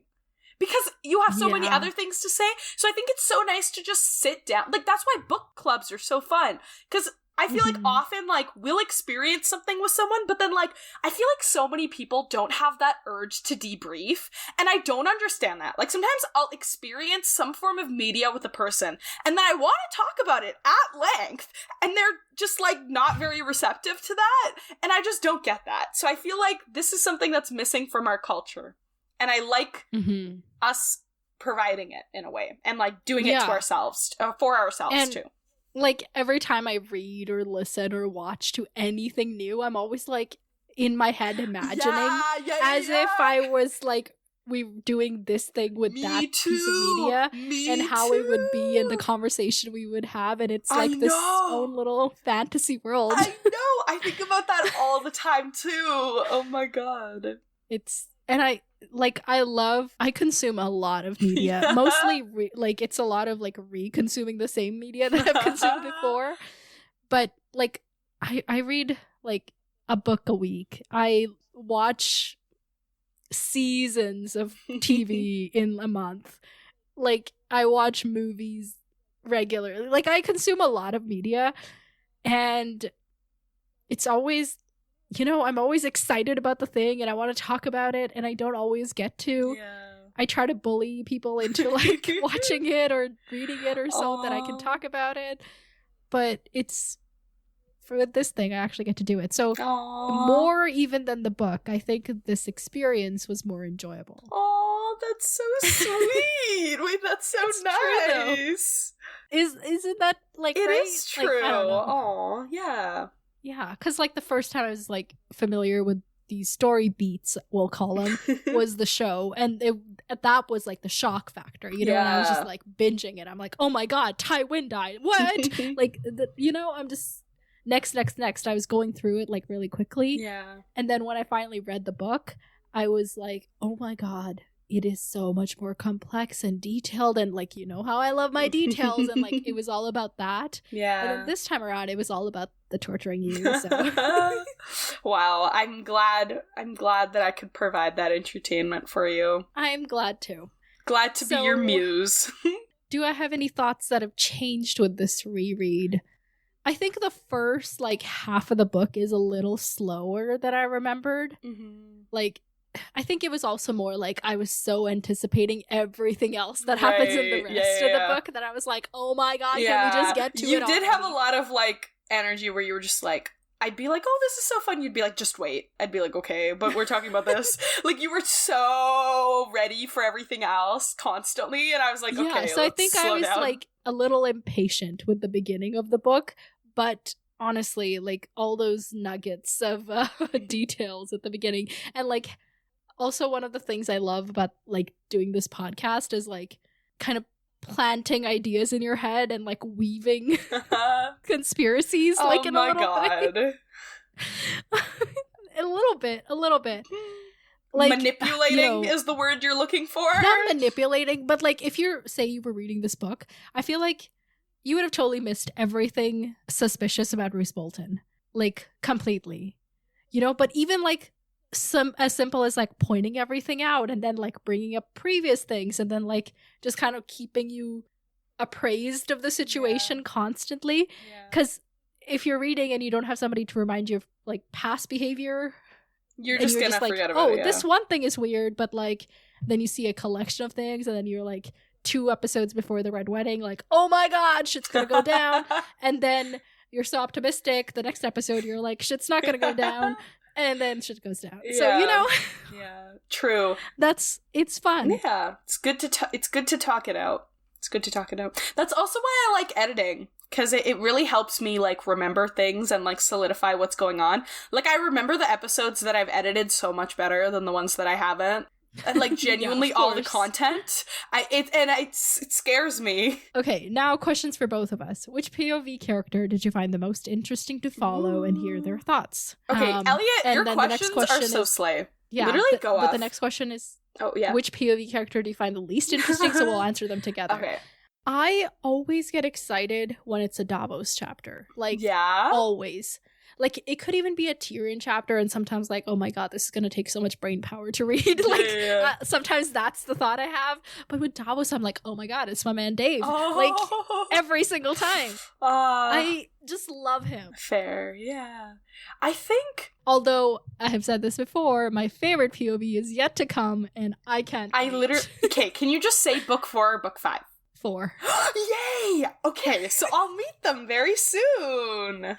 I'm like, oh my god, it's gonna be so hard to like not say it like right away. Okay, but usually I feel like this book we didn't have that many new POVs. Like, who was new? Okay, you know how hard it was for me to hide all my Jaime love? Yeah. You'd be like defending him at the weirdest times, and I'd be like, this is a weird hill to die on right now. Like, why do you care, you know? And then it all made sense. Yeah, I feel like I'll probably be able to figure it out pretty quickly. Yeah, so I'm gonna have to try real hard, but okay, sorry. Okay, favorite and least. I think. Okay, I need a list of POVs actually. I'm gonna reference. Yeah, the Discord. Okay, so while you're looking at that, I think my favorite has always been and continues to be Dani.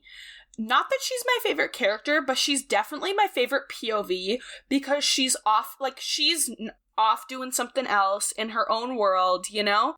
She's not in, like, the Seven Kingdoms, so she's so completely her own brand, and it's always, like, nice to, like, connect it back, and she's such an interesting character, like what Mott said earlier about, like, you know, like, no one here is, like, perfect in Slay, and, like, she's Slay, but she isn't perfect, so it's just, like, she always has something interesting, and there's always cool stuff, and, like, she's got dragons, you know? So there's, like, an inherent thing there, so it's just, like, really good. And other than Jorah being there, it's always, like, I feel like seeing Dani is always, like, something interesting. And also we see her so rarely that I feel like it makes me appreciate her more. Yeah, good answer. So will you start hating her POVs if she ever makes her way to Westeros then? I don't think I'll start hating her POVs. I think they'll just get less, like, exciting for me. So you just want her to stay in Essos forever? I don't know. I don't know how I feel about that, okay? Potentially my least favorite not favorite, but like least interesting to follow. Not even. Like, it's Sam. Like, he's doing cool things, but his self-deprecating internal thoughts are like overwhelming sometimes. Yeah, that's fair. It's like, dude, that already exists in my brain. I don't need you adding to the the monologue. That's how I feel already like have going on. Slight tangent. I have so much beef with, I understand the purpose, but I still beef with it. Media presenting technology in my face all the time.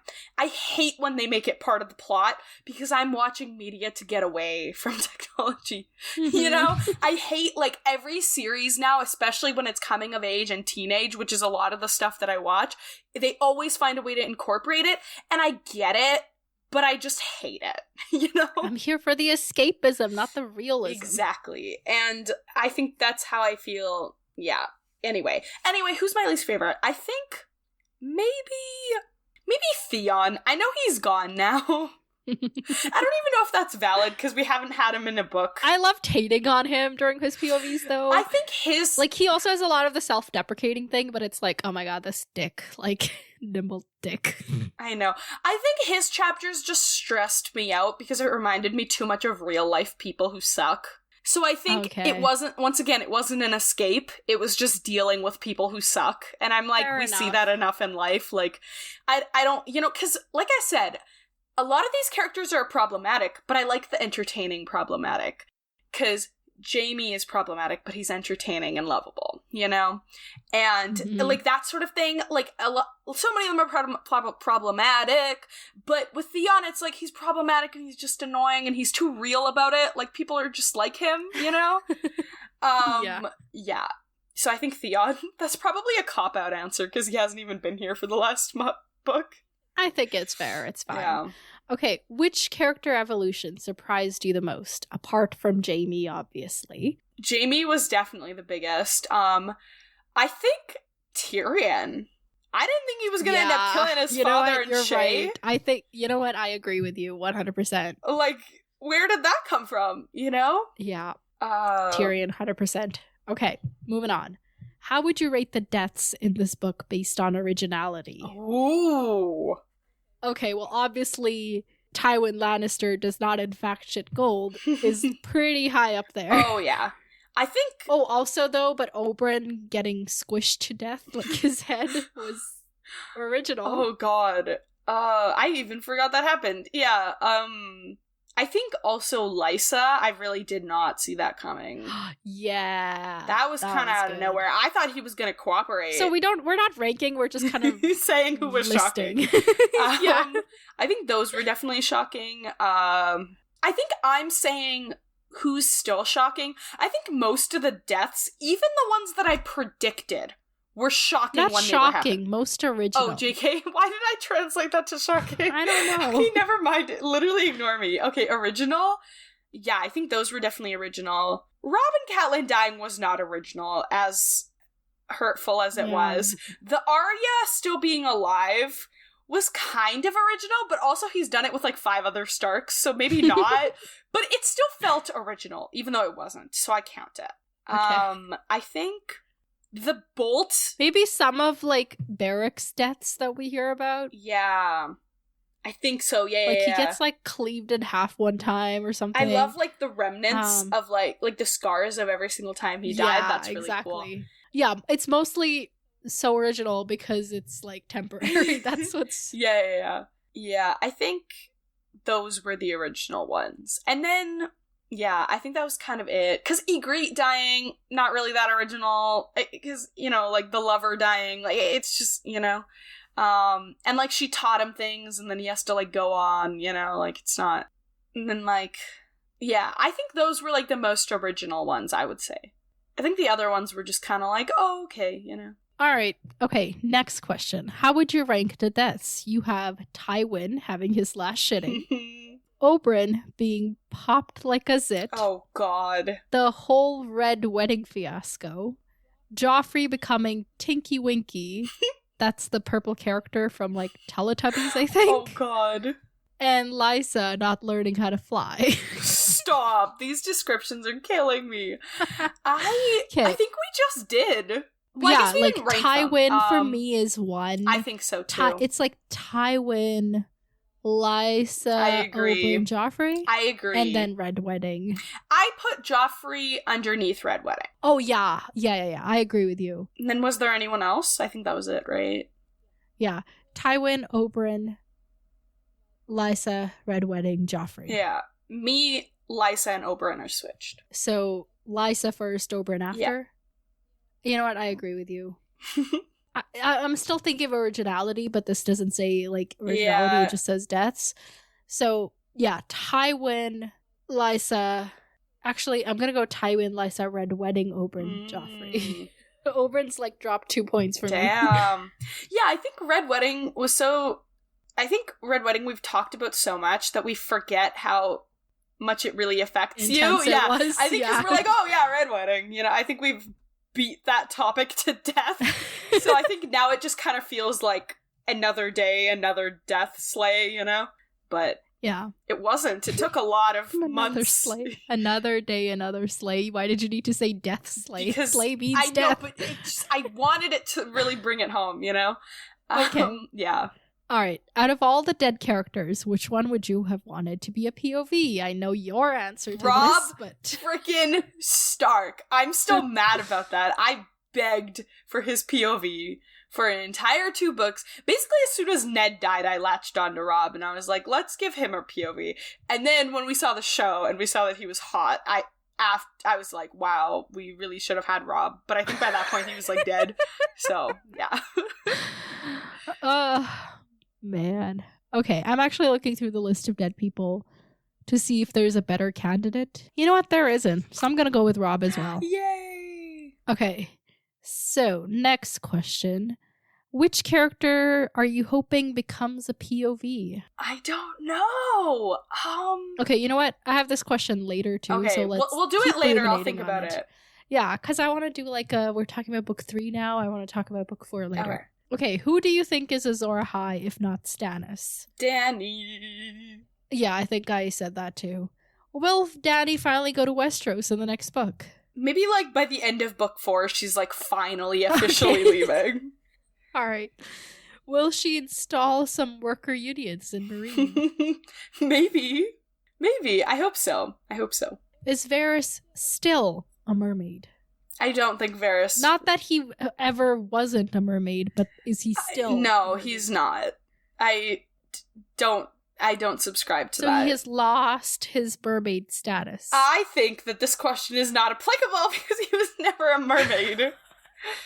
So many questions. That's all for me. I know it was a lot, but I hope you liked them. We did like them. Thank you, Elliot. So slay. P.S. As always, fuck Jorah and also Littlefinger because he is also sus. True. Yes, indeed. So true. So real. All right. Next up, I have a theory that was shared on Discord. So let's see. So at one point we discussed Jaqen H'ghar or Jaqen H'ghar. I don't know why, but I feel like putting like a how Hagar has an apostrophe. In my head there's also an apostrophe after Q. That's why I say Jaqen H'ghar. Mm-hmm. Doesn't matter. I just had to say it out loud and air my grievance with my own self. This is, by the way, NK637 on Discord. I don't remember if you discussed why Jaqen was a prisoner in the Black Cells at King's Landing in the first book. Yoren takes him, Rorge, and Biter with him as recruits for the Wall. There's a theory that Littlefinger hired a faceless man to kill Ned, who was also in the Black Cells at the same time, which is why Jaqen was there. One small piece of possible evidence for this is that in the first book, when the Small Council is discussing how to kill Dany, they discuss hiring a faceless man, and Littlefinger mentions how incredibly expensive they are, especially for killing someone as high profile as Dany. How would he know how expensive it is to hire a faceless man?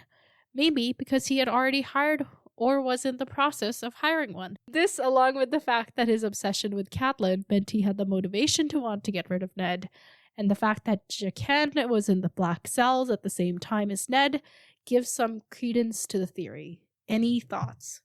Yes. I think this theory is possible. There's also, at some point, we talked about it, I know, but there's some kind of evidence that Littlefinger was the one who suggested to Joffrey that Ned be beheaded. Like, he's the one who kind of put it in Joffrey's head that that's a thing he could do. And then Janos Slynt and, like, whoever, like, held Ned down were also in Littlefinger's pocket. So they were also, like, in on it. Like, they immediately were like, okay, we're gonna get him on his knees and behead him. Like, they were immediately with the plan, you know? Right. So there's some evidence somewhere, can't remember exactly, but that Littlefinger influenced Joffrey to kill Ned. And we know, like, he has all sorts of reasons to do that. Yeah. So I think your motive makes sense. I don't know if we could prove this theory unless we, like, ever... unless Littlefinger goes on, like, throw somebody else off of out at the moon door for spilling his secrets or something. I don't know. That's... By the way, Adam on Discord also added that, like, Adam also likes this theory and pointed out that a faceless man probably wouldn't be in a prison unless they wanted to be there. Like, yeah, because we don't really know anyone else who was that high profile there at the same time. Actually, Adam has another theory. Then maybe he was there to kill Varys, because Varys is dressed as, like, that prison guard. Oh my god. So maybe he was there to kill Varys. But he uses Varys for so much. Oh yeah, actually, yeah, it does not say in Adam's comment here whether it was Littlefinger or somebody else who hired him. I think I'd be more on board with someone else hiring. Because I think as much as Littlefinger's like, ugh, that old punk, I think he doesn't want to upset that dynamic because it works for him, clearly. Yeah, those are two really good alternatives. Another thing that I've kind of just always believed, like, not for any particular reason, is that, like, he was there for his own reasons that are unknown to us, but that's boring, so. Interesting. Yeah. And there's also the theory that he's actually, what's his face of Bravos? Syrio Forel? Oh! Like, he appeared right after Syrio Forel supposedly died, you know? Interesting. That thing. That's so interesting. We've talked about this. No, we haven't. We have definitely 100% talked about this. Okay, maybe like a year ago once, in passing. Yeah, there's a theory that Syrio Forel never died. He is, in fact... a faceless man who is Jaqen H'ghar, and that's why he hangs out with Arya later and all of that stuff. Oh, that's so sweet. Yeah, I think it's like a delusion theory kind of. Yeah. Yeah, valid. All right. The next item on our list is another test of your remembrance or memory, as some may call it. Is a game proposed by our very own Leah called Who the Fuck Said? Ooh, okay. All right. Who the fuck said love is a surer route to the people's loyalty than fear? Catelyn? Sansa. This is when Cersei's like, they should fear you. And she's like, no, actually, they should love you. Really? She said that? I love her. Don't you remember? I think it was like during the I remember Blackwater. the conversation, but I don't remember those specific words. That was a cool conversation. The gods don't care about men, no more than kings care about peasants. Damn. I feel like every person ever, but like I feel like multiple people have said that. Can you say it again, just so I can listen to the phrasing? Who the fuck said the gods don't care about men, no more than kings care about peasants? Maybe like someone Arya encountered, like maybe the lady at the inn or one of the Brotherhood people, or... It is actually Brienne. Really? Yeah. When did she say this? At some point. Okay, I would like context. I think to Jaime. I feel like maybe she said it to Jaime. Okay. Also, that's a guess. It doesn't say, okay. so I don't know. Okay. Who the fuck said a leader must listen to all, the highborn and the low, the strong and the weak, the noble and the venal? That was Dany or Catelyn? It's Daenerys. Yay! I was giving more like Daenerys energy, for sure. That's why I said her name first. I feel like Leah picked things that kind of symbolize people's attitudes, especially, I agree. Kind of. Like Dany's, yeah. Sansa's. Who was the other one? Brienne? Maybe, yeah. Okay. So, give me, who the fuck said, give me sweet lies and keep your bitter truths? Tyrion? Yeah. I don't know when it was, but I remember it, but I remember the vibes. Tyrion, yeah. When, do we know? No.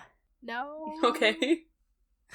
That's okay. Who the fuck said, if you lie, I'll punch your face? Arya. Yep. Was it to, frickin' Clegane? No, I feel like this was to the kid she may have been engaged to. Or, like, Hot Pie or somebody. Yeah. One of those kids. Okay. I think you're getting, like, the vibe of these now. All right. Who the fuck said, I cannot abide the wailing of women? Tywin? Joffrey. What the fuck? And then he names his sword Widow's Wail. Oh my god. What the heck?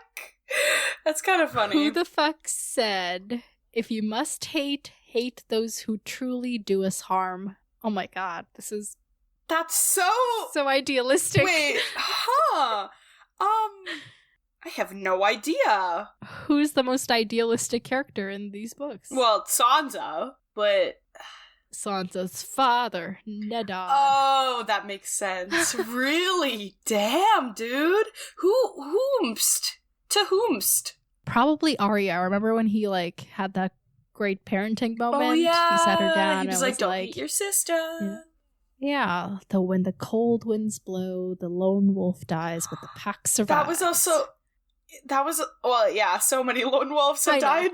And then he died. I say idealistic, but I'm really just like a simp for all these, so let's just... Real. Okay. Real. Who the fuck said, we look up at the same stars and see such different things? Oh, that was probably during the fucking Red Comet shit. Maybe like Ygritte to Jon or something? Jon, and I think to Ygritte. Or like in regards to Ygritte. Who the fuck said, the greatest fools are oft times more clever than the men who laugh at them? Oh, this was recent. I do not remember when this was said at all. This feels very recent. Maybe like Catelyn. I feel like I keep saying Catelyn's my default answer. It's Tywin. Oh. Huh? Right? Yeah. Huh? He said that? I don't know when he said this. That's so interesting. Also, I love how you said it's recent and then you said Catelyn. Shut up. I forgot about that. Who the fuck said, true knights see worse things than this every time they ride to war and do worse? Jaime? Robert? Yes. Jamie? Okay. Jamie. Okay. Nice. Who the fuck said, when you know what a man wants, you know who he is and how to move him? Littlefinger to Sansa. Who the fuck said, sometimes I think everyone is just pretending to be brave and none of us really are. Maybe pretending is how you get brave. Oh, I love this one. Wait, I don't remember who this was and I hate it. Wait. Want a hint? Yes. It's someone on the wall. Sam? John? Gren. Really? Yeah. Oh, I love that. I think this is when he's like encouraging Sam. That's so cute. We're always afraid. Like, That's so slay. I feel like every single series has this quote and in a different font, and I love it. Series or like? Yeah, like it just all like fiction. I feel like is like, can a man ever be brave? Man can only be brave when he's afraid. Or like, I feel that is just in everything. Yeah, but that's this series. Well, yeah, but I feel like that's in everything, in every font. Okay. Who the fuck said, if ice can burn, then love and hate can mate? Varys? Jojen. And I think this is when Mira is telling Bran the story of the attorney at Harrenhal. Remember that? Also something that's happened in the book. Also, I want to talk about how the last Bran chapter we had was like 50 chapters ago. That's actually terrifying. Yeah, we have not seen this man in a while. The only time we saw him was when Sam... I love a man child. That's what I mean. Literally chapter 56 out of 81 chapters. What? Yeah, that was so long ago. We haven't seen him in so long. Who the fuck said, the singers make much of the ones who die valiantly in battle, but your life is worth more than a song? No idea. Catelyn, I think to Brienne. Really? Because Brienne was like, I'm okay to die. Bro, I didn't even do my default. That's where I should have done Catelyn. Who the fuck said, why won't they let me be? I just need to rest. That's all. To rest and sleep some. And maybe die a little. Sam? I think it's me. No, it's like literally. I think this was Sam, right? When they were traveling? Yeah, it's Sam, yeah. But isn't it so me too? Yeah. Isn't that, like, do you get why I can't stand Sam's chapters sometimes? Because they're just too much me. Yeah. Who the fuck said, I tell you truly, there is no one in all the world who will ever be half so true to you as me. The fuck? Maybe like Jorah. Oh yeah, it was Jorah to Dany, right? Yeah, the audacity. Oh god. Fuck Jorah. As everyone who listens to our podcast would say. Okay. Not everyone, but a lot of our listeners like to chime in on the Jorah hate train. Who the fuck said, it's dangerous being free, but most come to like the taste of it? It's Ygritte. Oh, that makes so much sense. Who the fuck? I keep forgetting about her. Who the fuck said, small men curse what they cannot understand? Tywin. Melisandre. Oh, of course. Right, yes. Who the fuck said, I count no day as lived unless I have loved a woman, slain a foeman, and eaten a fine meal? Was it one of like the Magnar dude? No, it's Dario. Oh, him! Yeah. Oh, yeah. The one who's obsessed with Dany and like Dany kind of has a crush. Yeah. That one? Mm-hmm. Okay, yeah. Who the fuck said the best way to learn a thing is to do it? Sirio? Davos. No, that doesn't make sense. Oh, Davos. Who the fuck said our honor means no more than our lives, so long as the realm is free? Varys? Qhorin Halfhand. Oh. Right, he was like, lose your honor, Jon Snow. Jon Snow. Jon Snow. But save the realm, yeah. Who the fuck said, a man who fears battle wins no victories? Stannis? Barristan. Ooh. Okay, final one. Who the fuck said, love's not always wise, I've learned. It can lead us to great folly, but we follow our hearts wherever they take us. I don't know. Robb Stark. No! I thought we had a Robb one already, because I was like, oh, Robb, but then I was like, oh, we already had Robb. Oh my god, I hate that. That's so sad. We were talking about how Lysa's journey was a tragedy, and I get that, but I just, like, Rob's tragedy to me is just like, you know? Anyway, great. Thank you for compiling all of those, Leah. That was great. Thank you, Leah. That was amazing. Thank you. I loved it. Those were also iconic quotes too. Yeah. Like things to live Except by. Except for that Tywin one. I'm like still like, when did he say that? That kind of shocked me. Yeah. That was kind of like, I didn't believe that came from Tywin. That was weird. Yeah, I don't know. It sounds like him, but it also doesn't sound like him. I don't know. Okay. Yeah. Next thing up on our list is another email. Yay. And this one may be a little controversial. I'm scared. Okay. Is it like a John Haidt email? By Tom. And so Tom says, Dear Nav and Harmouth, I discovered your podcast almost exactly 1 year ago while driving from New Hampshire to Tennessee. I have been a fan of the podcast for a while, but I'm reaching out via email for the first time. I have a lot of bottled up thoughts, so be prepared for a long email. Sorry, I hope I can get this in before the wrap-up episode, but if not then, feel free to read it whenever. Oh, we love it. You got it in perfectly on time, so it's great. I wanted to thank you for making this podcast. I do not have many friends who are also fans of A Song of Ice and Fire, so I'm grateful that this podcast gives me a vehicle to engage with the story again. I enjoy your enthusiasm and think you both have very insightful commentary on the book series as a whole. Oh my god, I never think that. So this is so nice. Kind. I'm always like, we're just making saying stuff shit. Up. Yeah. Yeah, exactly. So this is thank you. Harmouth's predictions are genuinely impressive, and I always love listening as Nub scrambles to convince Harmouth that her correct theories are wrong. Hater.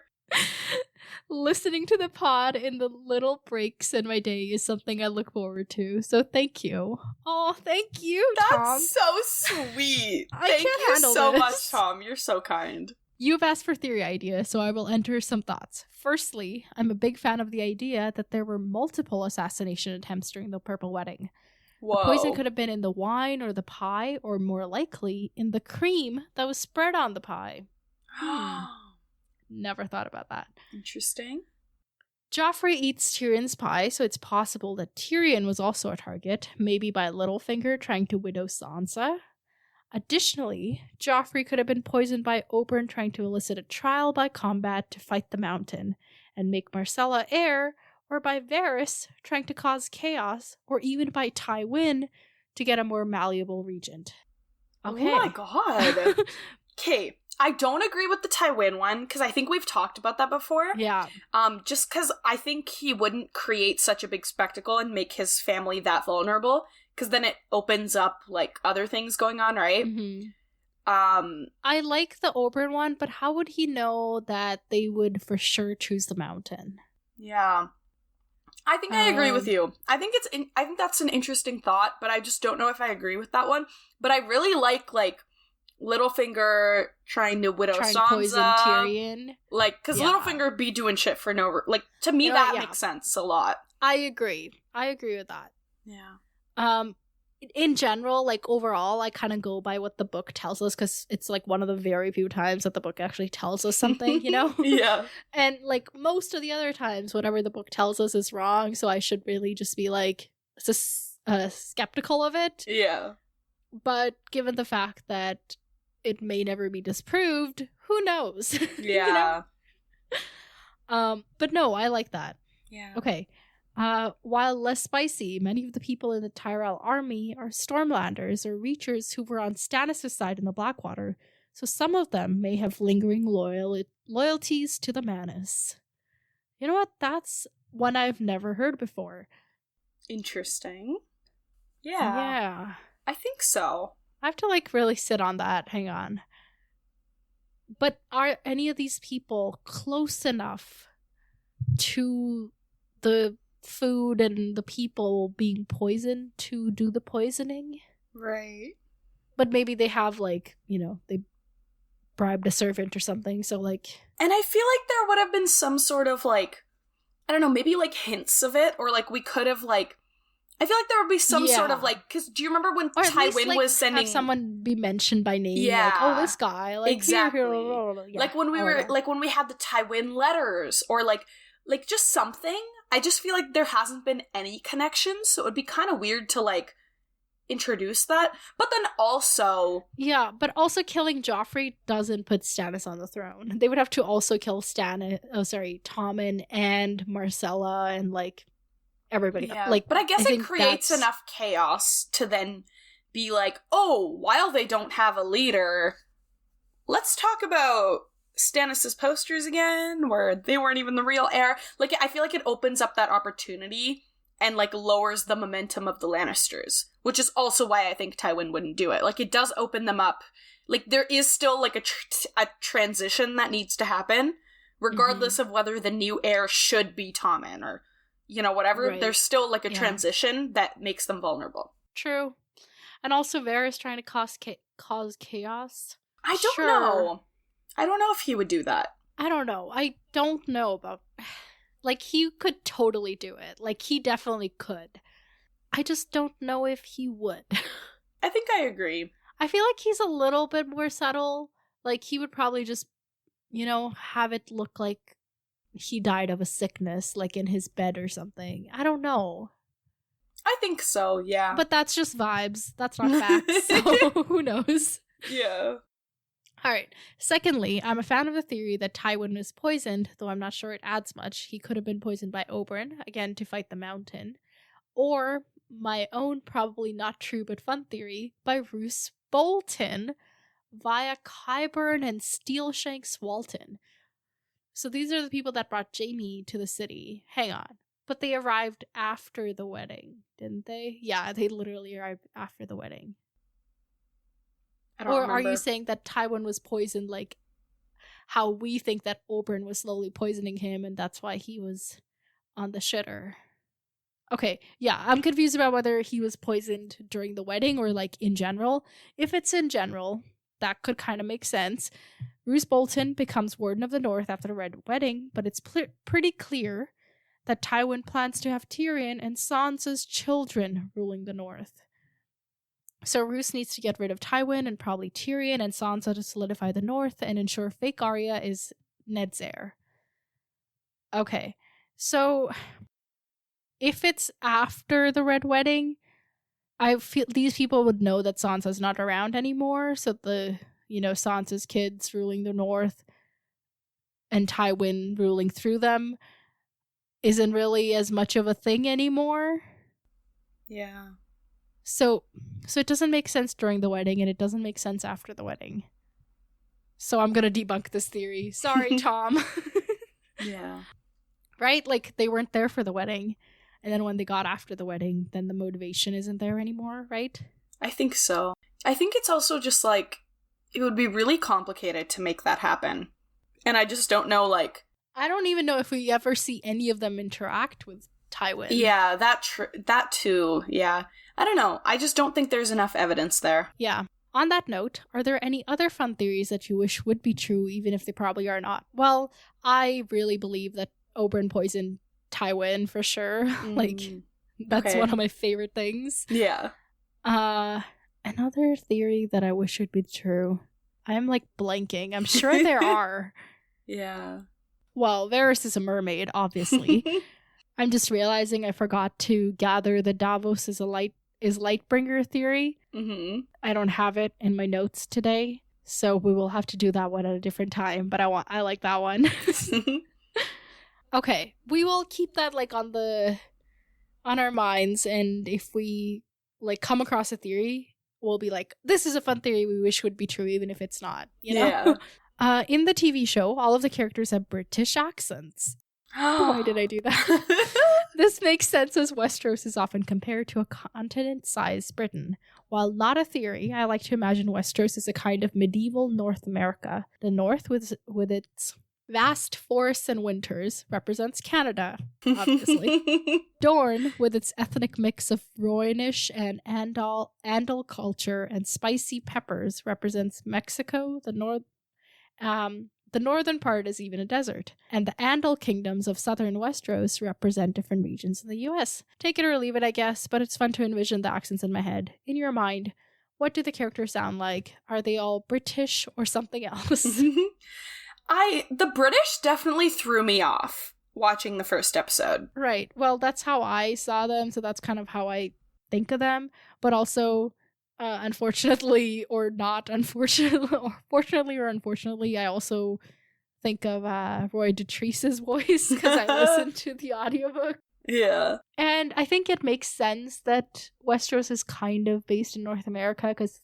like, I think inevitably George R. R. Martin was, like, influenced by that to some degree, Yeah, I think so. I think there's too many parallels there. Especially with, like, all the northern and winter shit, it just lines up too perfectly. Like... Yeah.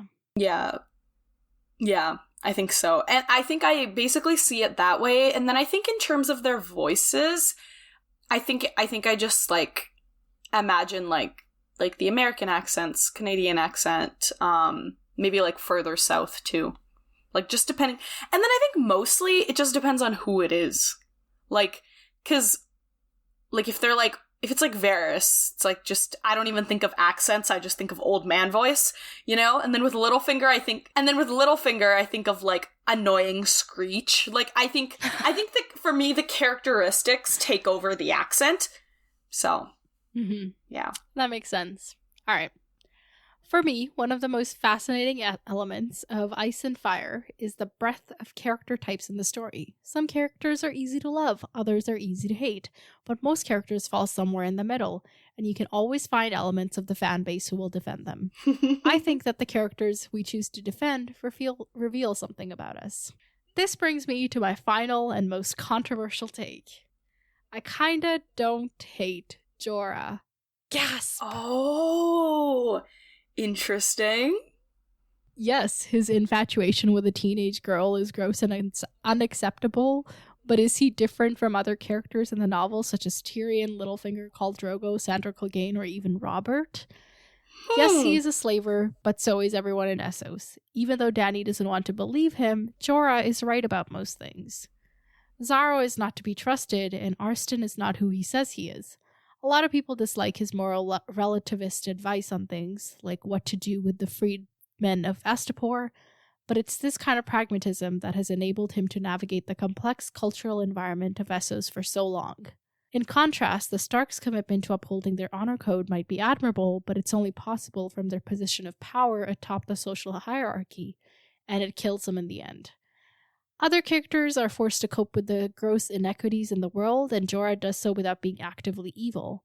Maybe I just feel bad for Jorah, but I always root for him to make the right decision, and I feel let down when he doesn't. Okay. Do you have any controversial... okay, let's talk about that first. Like, the fact that he lets you down over and over again, that's what I don't like. Yeah. Once again, vibes I don't like. And also, like, Littlefinger, I hate. Robert, I also hate. Sandor Clegane is iffy, but I don't know. I don't know how much of Sandor Clegane's, like, iffiness is, like, Sansa. Yeah, true. Like, because we see it from her POV, right? Mm-hmm. And she has a tendency to romanticize things, and she remembers their encounter as, like, oh, he kissed me. Like, that didn't happen. Yeah. So, I give him a little bit of leeway there. Khal Drogo, for sure. I think, like, the first time we see Khal Drogo, we were like, ew, yuck, gross, right? Yeah, basically. Or at least, yeah. Not but we weren't like, wow, this amazing presence. No, not the first time we see him, but, like, the first, like, interactions with Dany and their wedding and the whole thing. We were like, this is not cool. Yeah. So, I think, and then Tyrion, I think... has moments of being uncool, and we call him out on those. Yeah. But he doesn't have the bad vibes that Jorah has, or at least didn't until the end of this book, Yeah. Now we don't know. We don't know where he's at. So, in comparison to these people, I still think Jorah sucks. Like, yeah. Also, I think Arstan is much better. Like, Barristan, like, he says, like, I didn't reveal myself immediately because I wanted to see what kind of person you were, Dany, and I respect that. Yeah. And later on, he has this monologue about soil, and I love that. Yeah. I think, like, I definitely don't agree with the take, because as we've established, you and I are not Jorah lovers, But I think to a certain degree I do get it, because I think just because we don't like him, it's like whenever he says anything even slightly icky, we're instantly like, icky. Yeah. But I also don't blame us for that, because he is icky. He also, like, compared to all these other characters, he gives such incel energy. Yeah. It's just like, nah. I think, like, he has his moments. He's definitely helped Danny navigate, kind of, up until this point. Yeah, but the con's over. Yeah, like, I'm definitely never gonna like him as a character, but I can respect that you feel bad for him. I think that's where I'm at. And, like you say, I always root for him to make the right decision, and I feel let down when he doesn't. So, like, you know that he has repeatedly let you down. And we're just not people who deal well with letdown, so we just... Yeah. And I think also, like I've said many times, he's not entertaining to me. And if you're not terrible in an entertaining way, I can't even fictionally give you a chance, you know? Because I think the whole point of fiction is escape, and if you're at least entertaining, I can forget about the bad for a second, you know? But he's not that interesting. He's had an interesting past, for sure, but he doesn't present it in an interesting way, I think. Yeah. He's just kind of like incel, like you said. Yeah, he really is. I also do think that I will have this email in mind, like, whenever we come across something related to Jorah now, so maybe it will influence how I look at it. We'll keep you posted about that, you know? Yeah. Like, maybe I'll be more generous and, like, kind of incorporate some of your take in it. So, yeah. I think we have to wait and see. Yeah. Thank you for sharing, though. We definitely do get onto a bit of a Jorah hate train sometimes. I will admit that. But thank you for your take. Yes, we appreciate it. And please send us more. We love controversial takes. Yeah. And, like, having a variety of opinions is what makes conversation interesting. Like, if we're always just like, yeah, I agree, like, that's so just kind of boring. Yeah. Okay, so Tom asks, do you have any controversial characters that you root for? If so, who are they, and why do you keep rooting for them? Jaime. Oh, yeah, 100%. 100%. He is so... Like, I think about it sometimes, and in some ways, he's, like, just as bad as everyone that I don't like, but I just love him so much that most of the time I'm willing to overlook it. He's entertaining. He's so entertaining. Melisandre's kind of a girl boss. I was literally gonna say that. Shut up. We can't agree. We just said that it's really boring when we just... No, today we keep on agreeing. I think today you're turning into me a bit with the vibes and everything. No, but that's not bad. I'm an entertaining person. It's fine. Okay. Anyway, I think Melisandre is kind of a girl boss. And like you can her, expand. like, you know, forcing her religion on people. Not the coolest, but, like, her, like you said, girl bossing, pretty cool. And, like, so she's so unconventional in my mind that I really like it, you know? Yeah, she's cool. And I just think it's so fun whenever the multiple times that, when that Pylos, was that his name, who tried to kill her and then he died? The Maester. Pylos, the Maester? I don't think it was Pylos. It was Maester Crescent. Oh yeah, him. Who tried to poison her, but poisoned himself. Like, yeah. Pylos is his replacement. Right. So him, Crescent, and then when Davos, like, I love that, like, whenever anyone tries to kill her, she just, like, kind of censors. Like, I just think that's so girl boss. And she's so cool. But also, Icky, and I still am scared of her. So her is my controversial. And then also, there's gotta be other people who are controversial that I like. Okay. I don't like Theon. We know this, right? We talked about how he's terrible, and he was, like, my least favorite POV. But also, I remember when we watched the show for that one episode, I was like, oh yeah, like, they made Theon icky. But they also made Theon hot. They made him hot in an icky way. So... Wait, when did they make him hot? I thought they made him hot but icky in the show. Oh, in the show. Yeah, I'm so sorry. No, that's okay. My brain skipped over that part. No. So, icky, terrible, but, like, also he's hot. So I feel like when we watch the show, I will be more sympathetic for him. Okay, interesting. Just because that. I think I described him as having a punchable face, and you're like, he's so hot. No, I agree, but like, also there's a way to be weird looking and hot, so.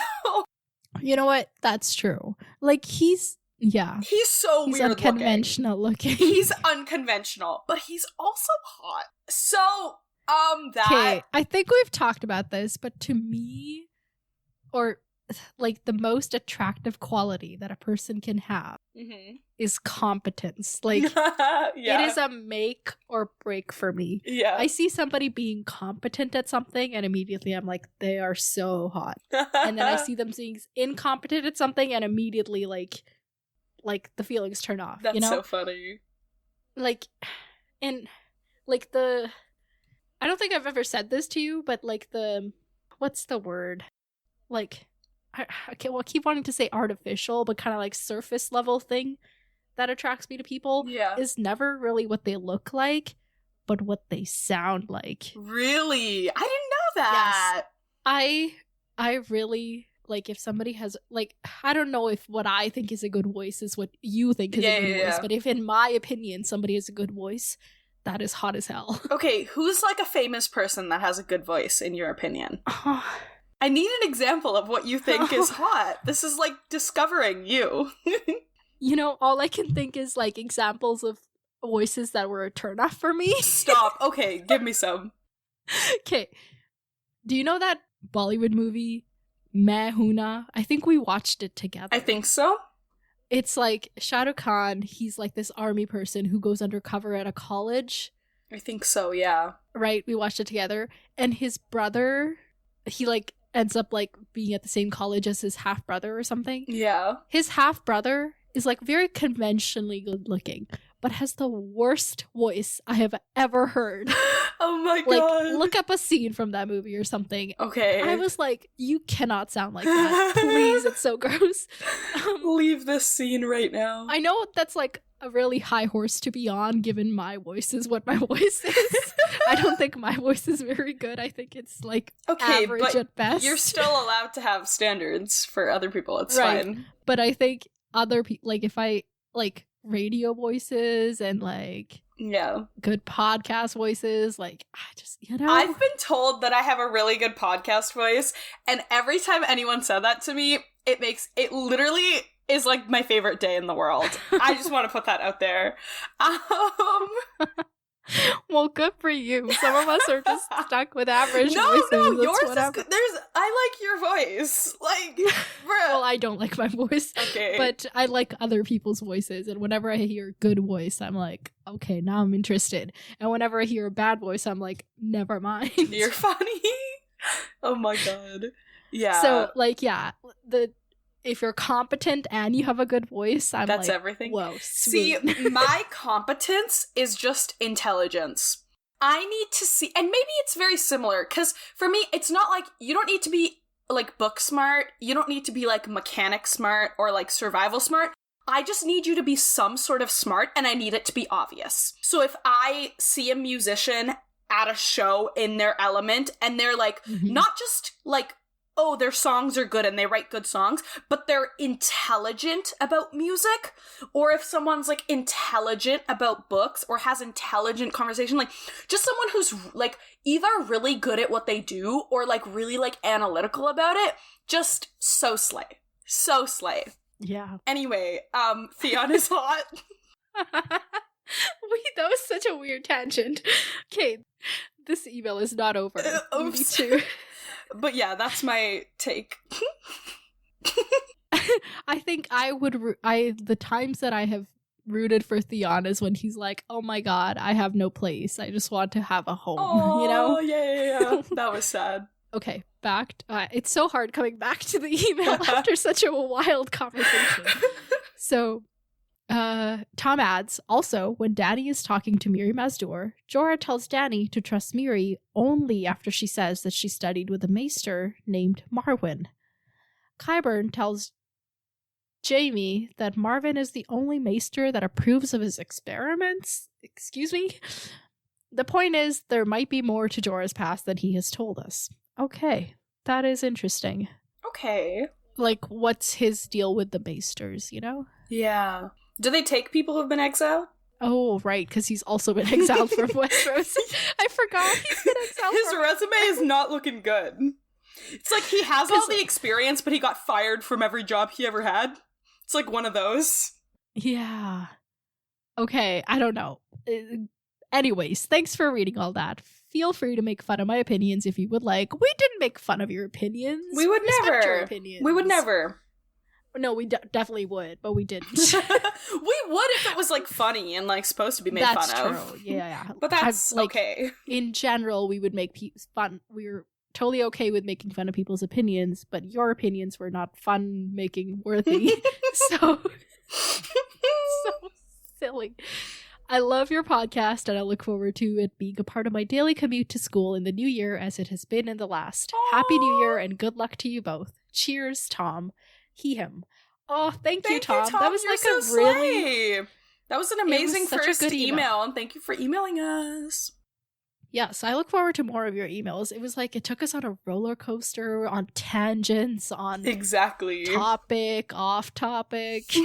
Okay, next up, I have another theory that was discussed on Discord by Leah and Alex. The Ghost of High Heart's predictions. You know how there was like that, the same maid killed a giant in a castle made of snow prediction thingy? Yes. So they were saying that maybe the giant is Littlefinger and the castle is the Eyrie, and this is why. Because if you remember, we see Littlefinger's grandfather's shield at his like house, and it's painted with the Titan of Braavos, which is like a giant. Slay. You know, it's a Titan. Yeah. So maybe that's how he's a Titan, you know, and therefore Sansa's gonna kill him. Yeah, and the Eyrie could be this castle made of snow because it's made of white stone and sits on top of a mountain. So that was it. I'm totally okay with Sansa taking him down. 100%. I think, like... I endorse this message. I think even if it, like, doesn't happen exactly like that, I think that's always been a thought in the back of my mind, is, like... Especially because, like, Littlefinger has told her so many important things of, like, when she first got to Winterfell, him being like, don't just go on singing your songs, to, like, now, like, I feel like their trajectory has always been, like... weird, like, him saying important things but also being icky. So it would be so nice if she, like, used what he's kind of taught her in a way and, like, to take him down. So even if it doesn't happen exactly like this, I think it will happen. Okay, cool. Next up, another email from our dear Mutts once again. Slay. And it is titled Wrap-Up Episode. Once again, I appreciate the descriptive, like, subjects everybody used in their emails. Like, yeah, just I love it. Okay. Hello there. I can't believe we're already at the wrap up for this book. Holy hell. As I'm sure you could have guessed, I have some questions. Number 1, this question is mainly for Harmouth, but I suppose it could apply to Nav too. How have your feelings on the series changed since you started reading this book? Would you say that you like the series more than when you finished A Clash of Kings all those moons ago? Or have the depressing moments in the book forever shattered any hope you had of ever enjoying it? I think that this answer changes every month.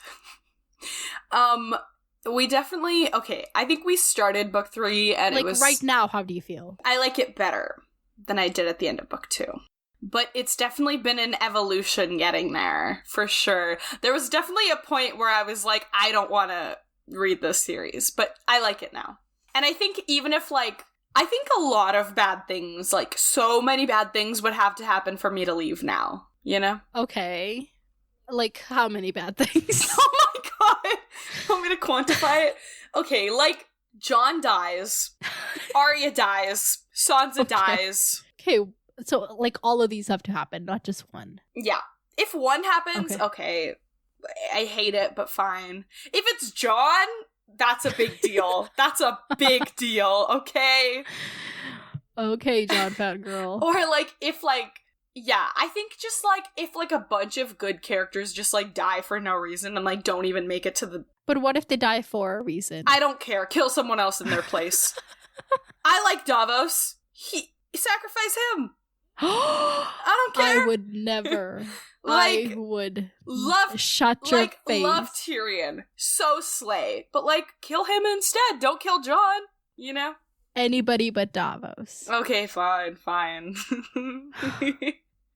No, love them. Do not want them to die. Will grieve their deaths. But if it's Jon or them, they're going.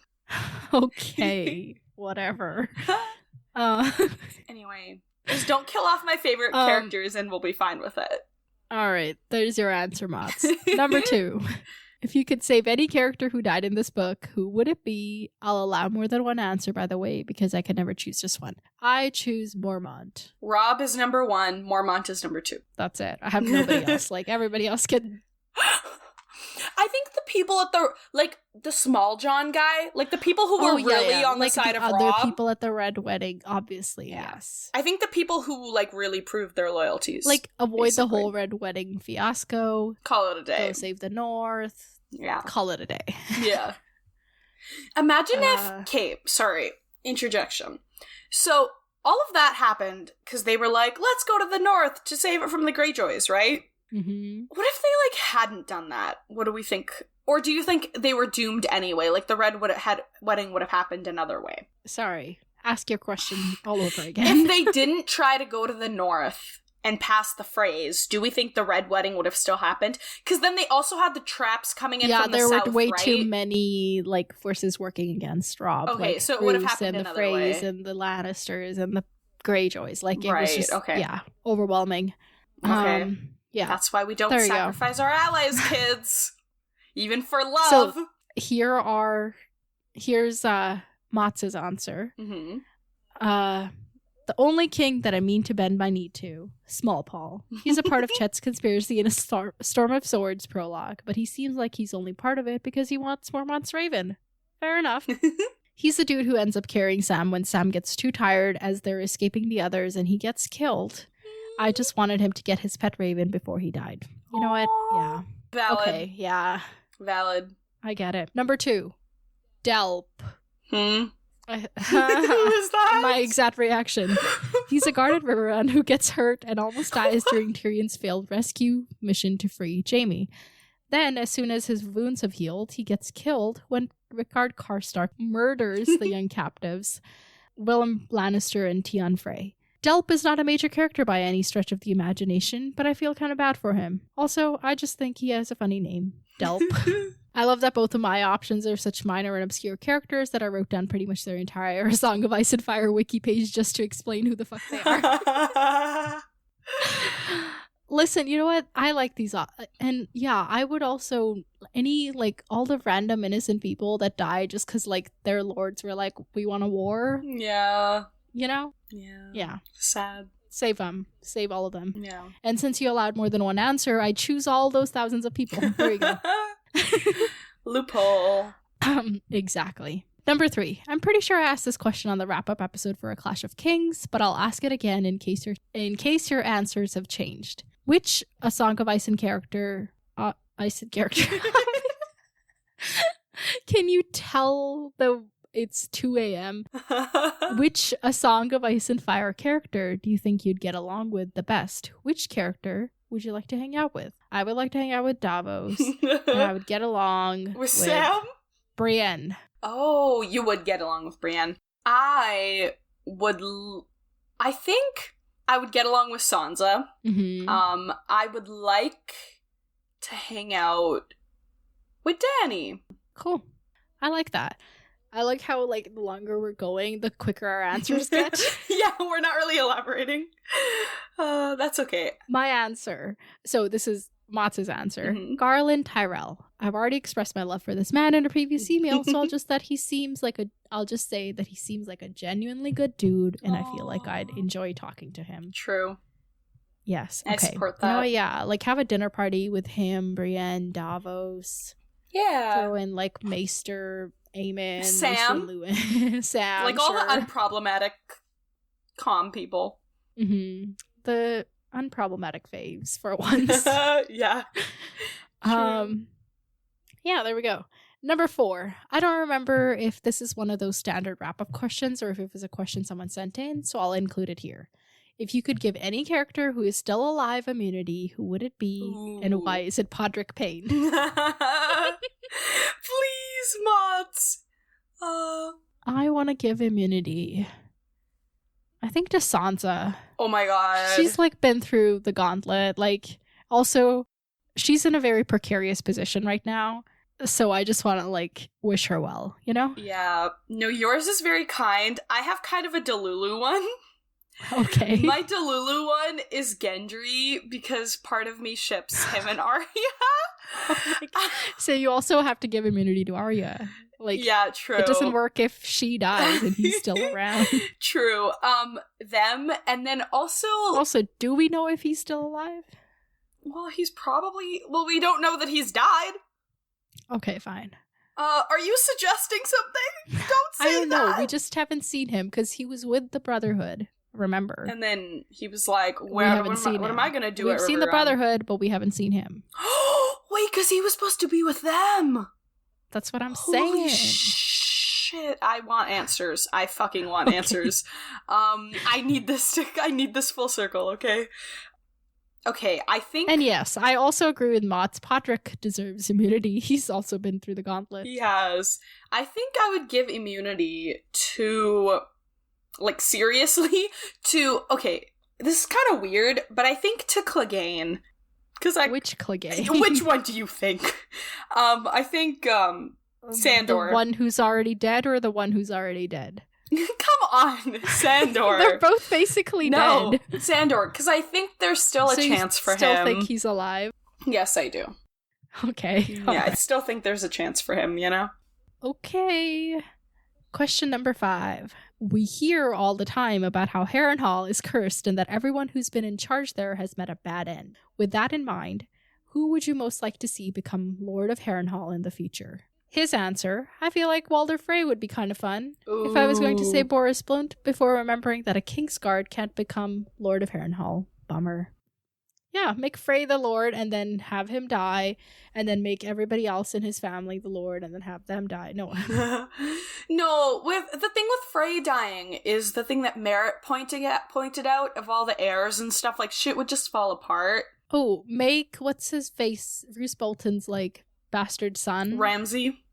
Yeah, make him. Oh, yeah, make that bitch. He seems a lot of, like, trouble, you know? I support that.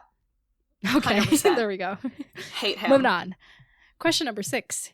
Okay, this is where he listed terms for a game of Who or What, and I actually included most of them. I saved some of them for the next book.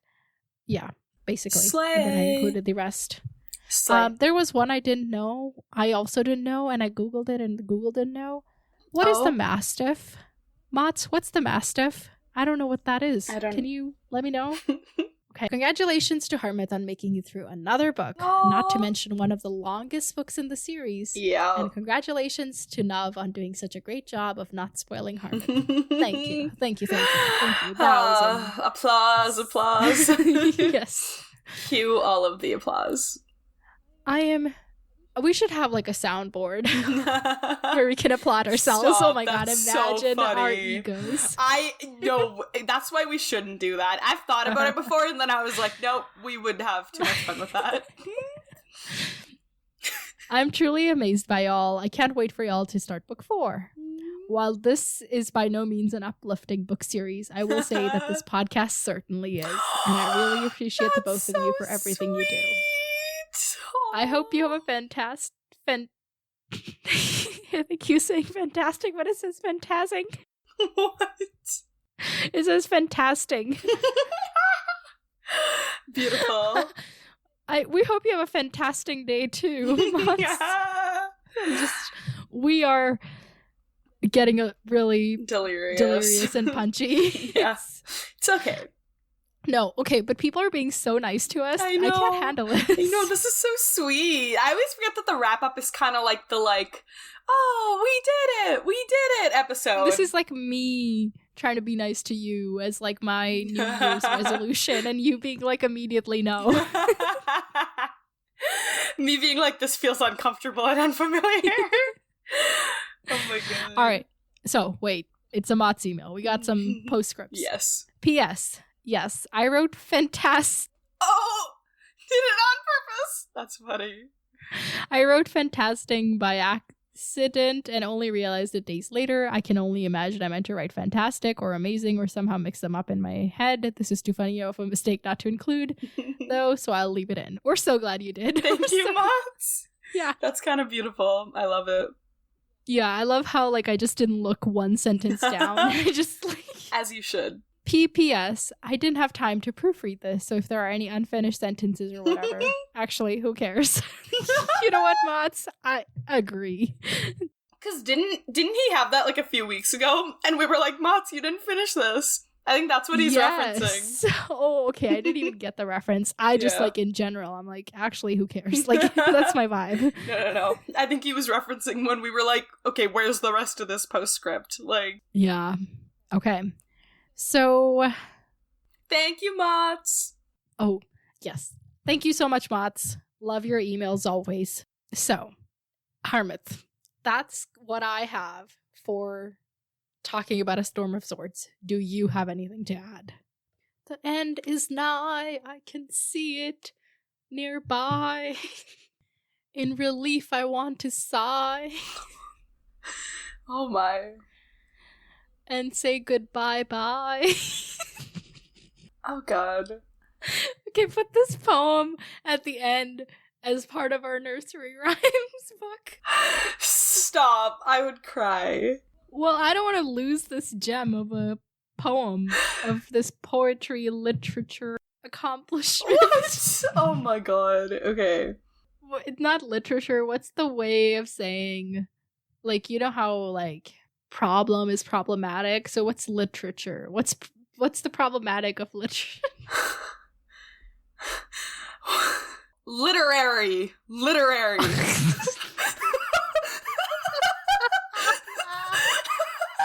I can't believe people think we have intelligent thoughts. Literally, what did you think? This poem is such a literary accomplishment. Oh god. I should get the Nobel Prize. All right. Uh-huh. Says the person who couldn't think of fucking literary. What's the problematic of literature? What's the problem? I was like, what do you mean? Are you trying to talk about problematic series? Like, what do you mean? Okay, moving on. Bro, okay. Oh, okay, I had a thought, deep in the archives. This, was a thought that I had in September 2023. And I don't remember, it was one of those, like, editing or, like, thought of it later, so I didn't mention it, and I wanted to bring it up, but I think that I didn't. Okay, so you know how this series is called A Song of Ice and Fire? Yeah. So this is my further Delulu of being in love with John, basically, right? Okay. I think that John is, I know what, this was the theory, like, after we basically were like, wow, Rhaegar's just, like, a musician, like, after that. Okay. So, yes. John is the Song of Ice and Fire. Okay. Okay, 'cause R plus L equals J, right? Mm-hmm. And Rhaegar is a musician, and Rhaegar is Targaryen. So Song and Ice, and then Song... No, Song and Fire. Or, yeah, you know what I mean. Song and Fire. Fire. Okay, yeah, you know what You're I meant. fired. Fire guy. Okay. Fired guy. Okay, and then Lyanna is Ice, you know? And Song is often used to talk about, like, you know, coming together and, like, all that. Mm-hmm. And John is the Song of Ice and Fire. Therefore, John can't die. This has nothing to do with the fact that Rhaegar looks at his other son, says he is the Song of Ice and Fire. No. And then we're like, no, he's not.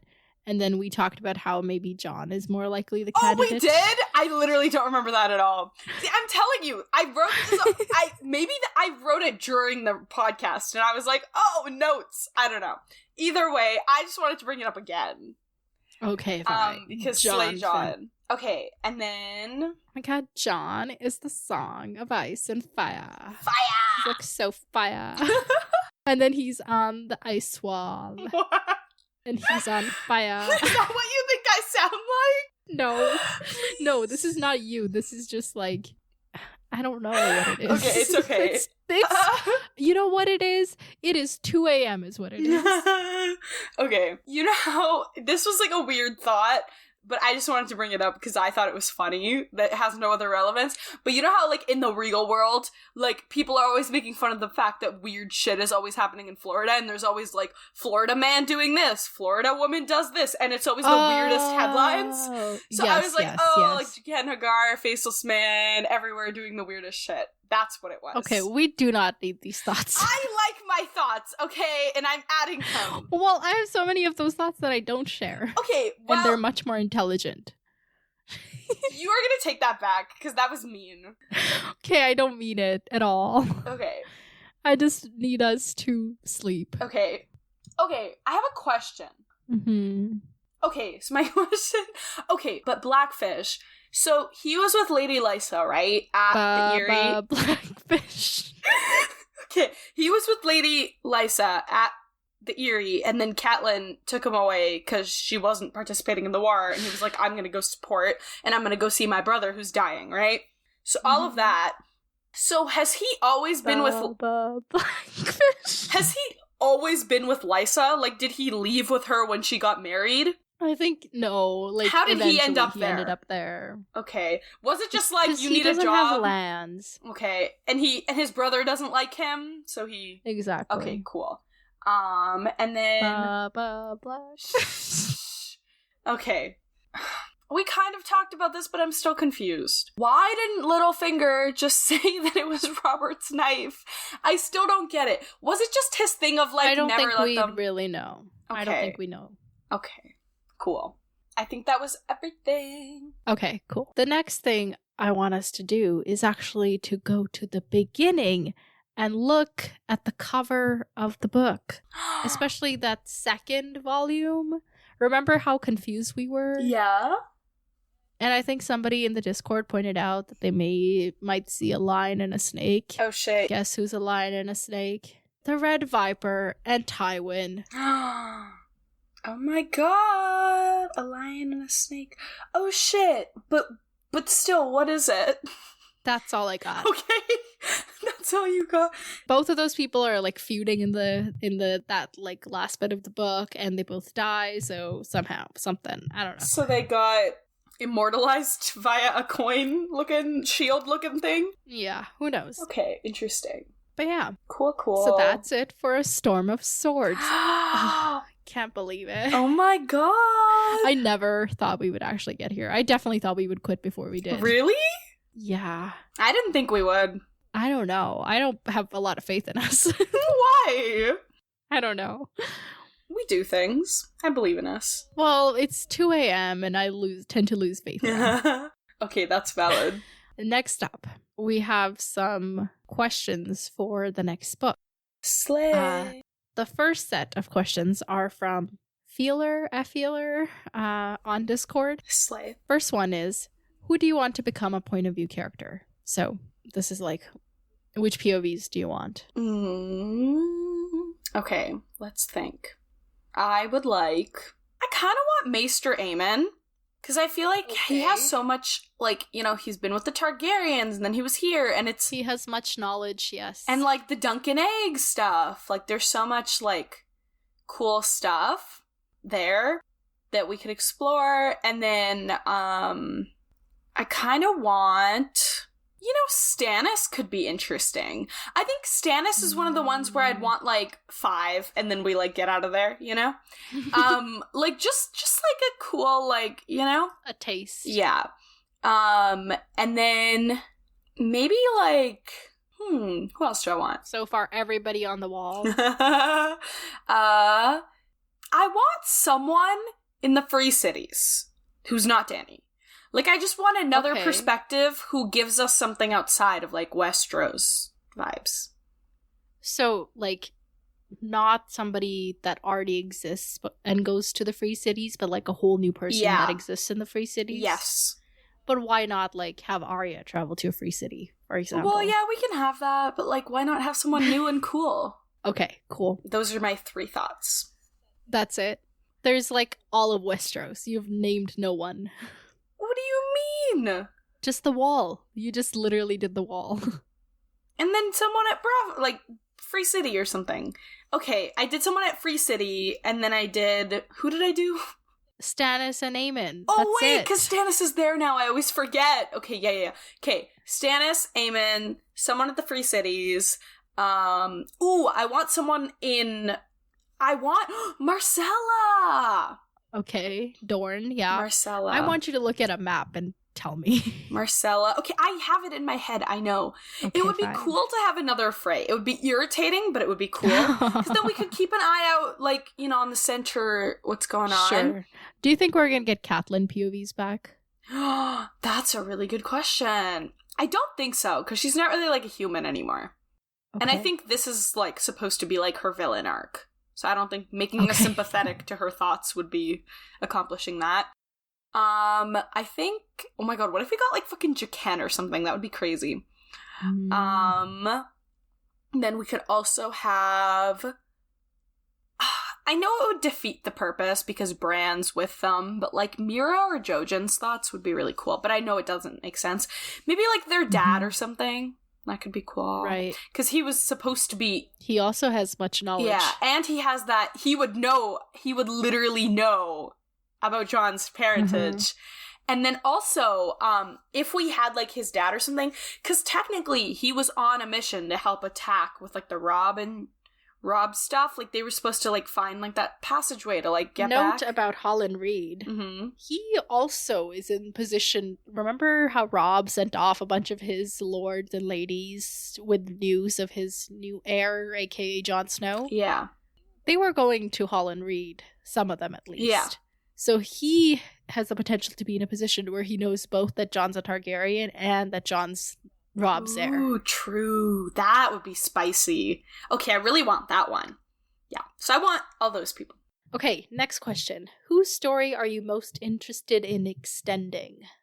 I think the answer is Jon Snow. Jon and Dany, probably. And Arya. And Sansa. Basically, all the Starks and then Dany. Okay. And Tyrion. Except I'm scared for Tyrion's because, murderer. Okay. What new places in A Song of Ice and Fire do you want to visit? And which characters do you want to go there, or do you want to be introduced to it by a new POV? I think you said new POV and you said Essos. Yeah. That's just like all... Essos is a big place, like nowhere specific. Braavos, because we talk about it so much. Maybe like Asshai. I know I talk about that all the time. Honestly, Asshai would be so cool. Asshai would be cool. So just a bunch of cool people. And then I also want to go back to frickin' Iron Islands. Dorne. So who would travel to the Iron Islands? I don't know. Maybe we get like Asha or something.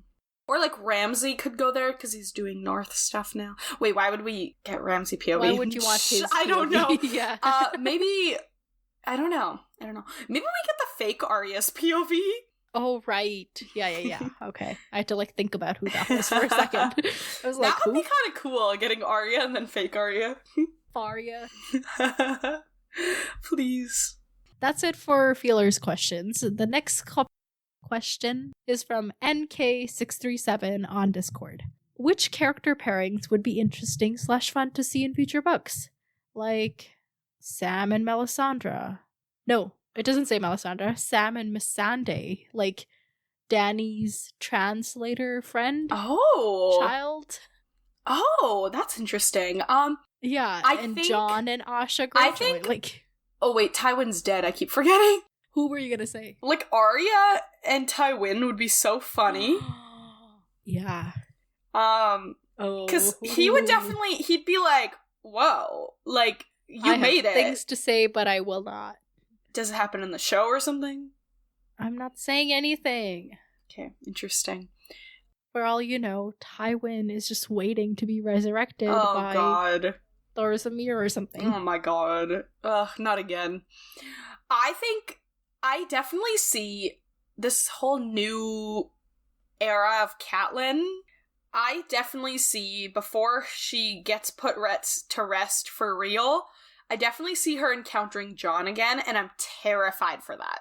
I love that idea, honestly. And then Danny, I kind of want Danny and, like, fucking, like, Danny and John I'm so excited for. Like I've said, I'm so ready for that.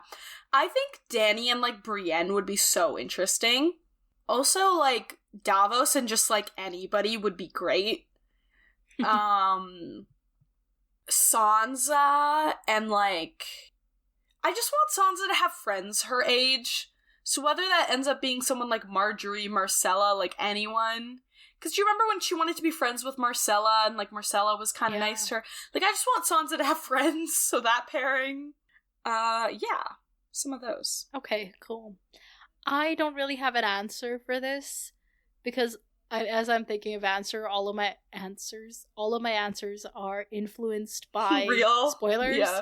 So I'm not gonna say anything. All right. I shall refrain. Although I do love the Jon dead Catelyn duo. I think that's like terrifying. That's peak. Yeah, I love fear. that. Okay, wait, last one, sorry. Melisandre and fucking Littlefinger would be crack energy. And I kind of need it. I would love that. Melisandre and Roose Bolton. Oh my god. Leeches on leeches? Yeah. Oh my god, they could, like, journal about it or, like, share research notes or something. Stop. I don't know. I can't. So, more things related to book 4 predictions. I want, like, POV predictions, but we'll do them in the prologue episode, okay? Okay. I think, like, we'll read the prologue, we'll get a sense, and then I want you to oh my god, predict on it, okay? Okay, cool. So all that's left now is to talk about next chapters, aka next episode, aka the final Dunk and Egg story. Exciting! Do you have any idea what it might be called? Like, the first one was the Hedge Knight, then it was the Sworn Sword. The third one. Or Swords and Sex, what we said earlier. I have no other title names for you.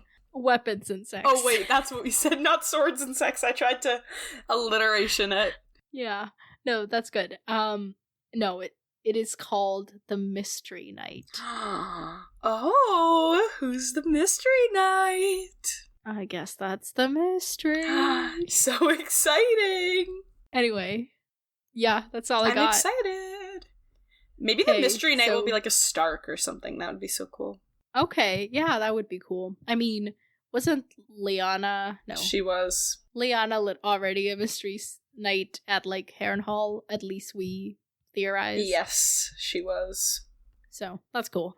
Okay, well, 4 hours later... Literally. 4 hours later.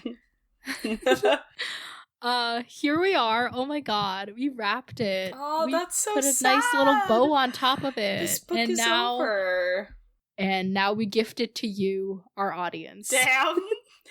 Y'all, I don't like this. I don't like endings, so I don't really like this. I'm kind of scared to go into the 4th book. No, but it's a beginning. A beginning of a feast for crows. Everybody was so tickled that you were like, fun to Feast of Crows. Like, everybody's like, oh my god, that's such an ominous title. And you were like, fun. Yeah, but in these books, isn't ominous just fun? Like, come on. True that. Okay. But yeah. Oh my god. Okay, so next up we're gonna do the Mystery Knight. Mm-hmm. Then we are going to watch episode 2 of Game of Thrones. The show. Yay!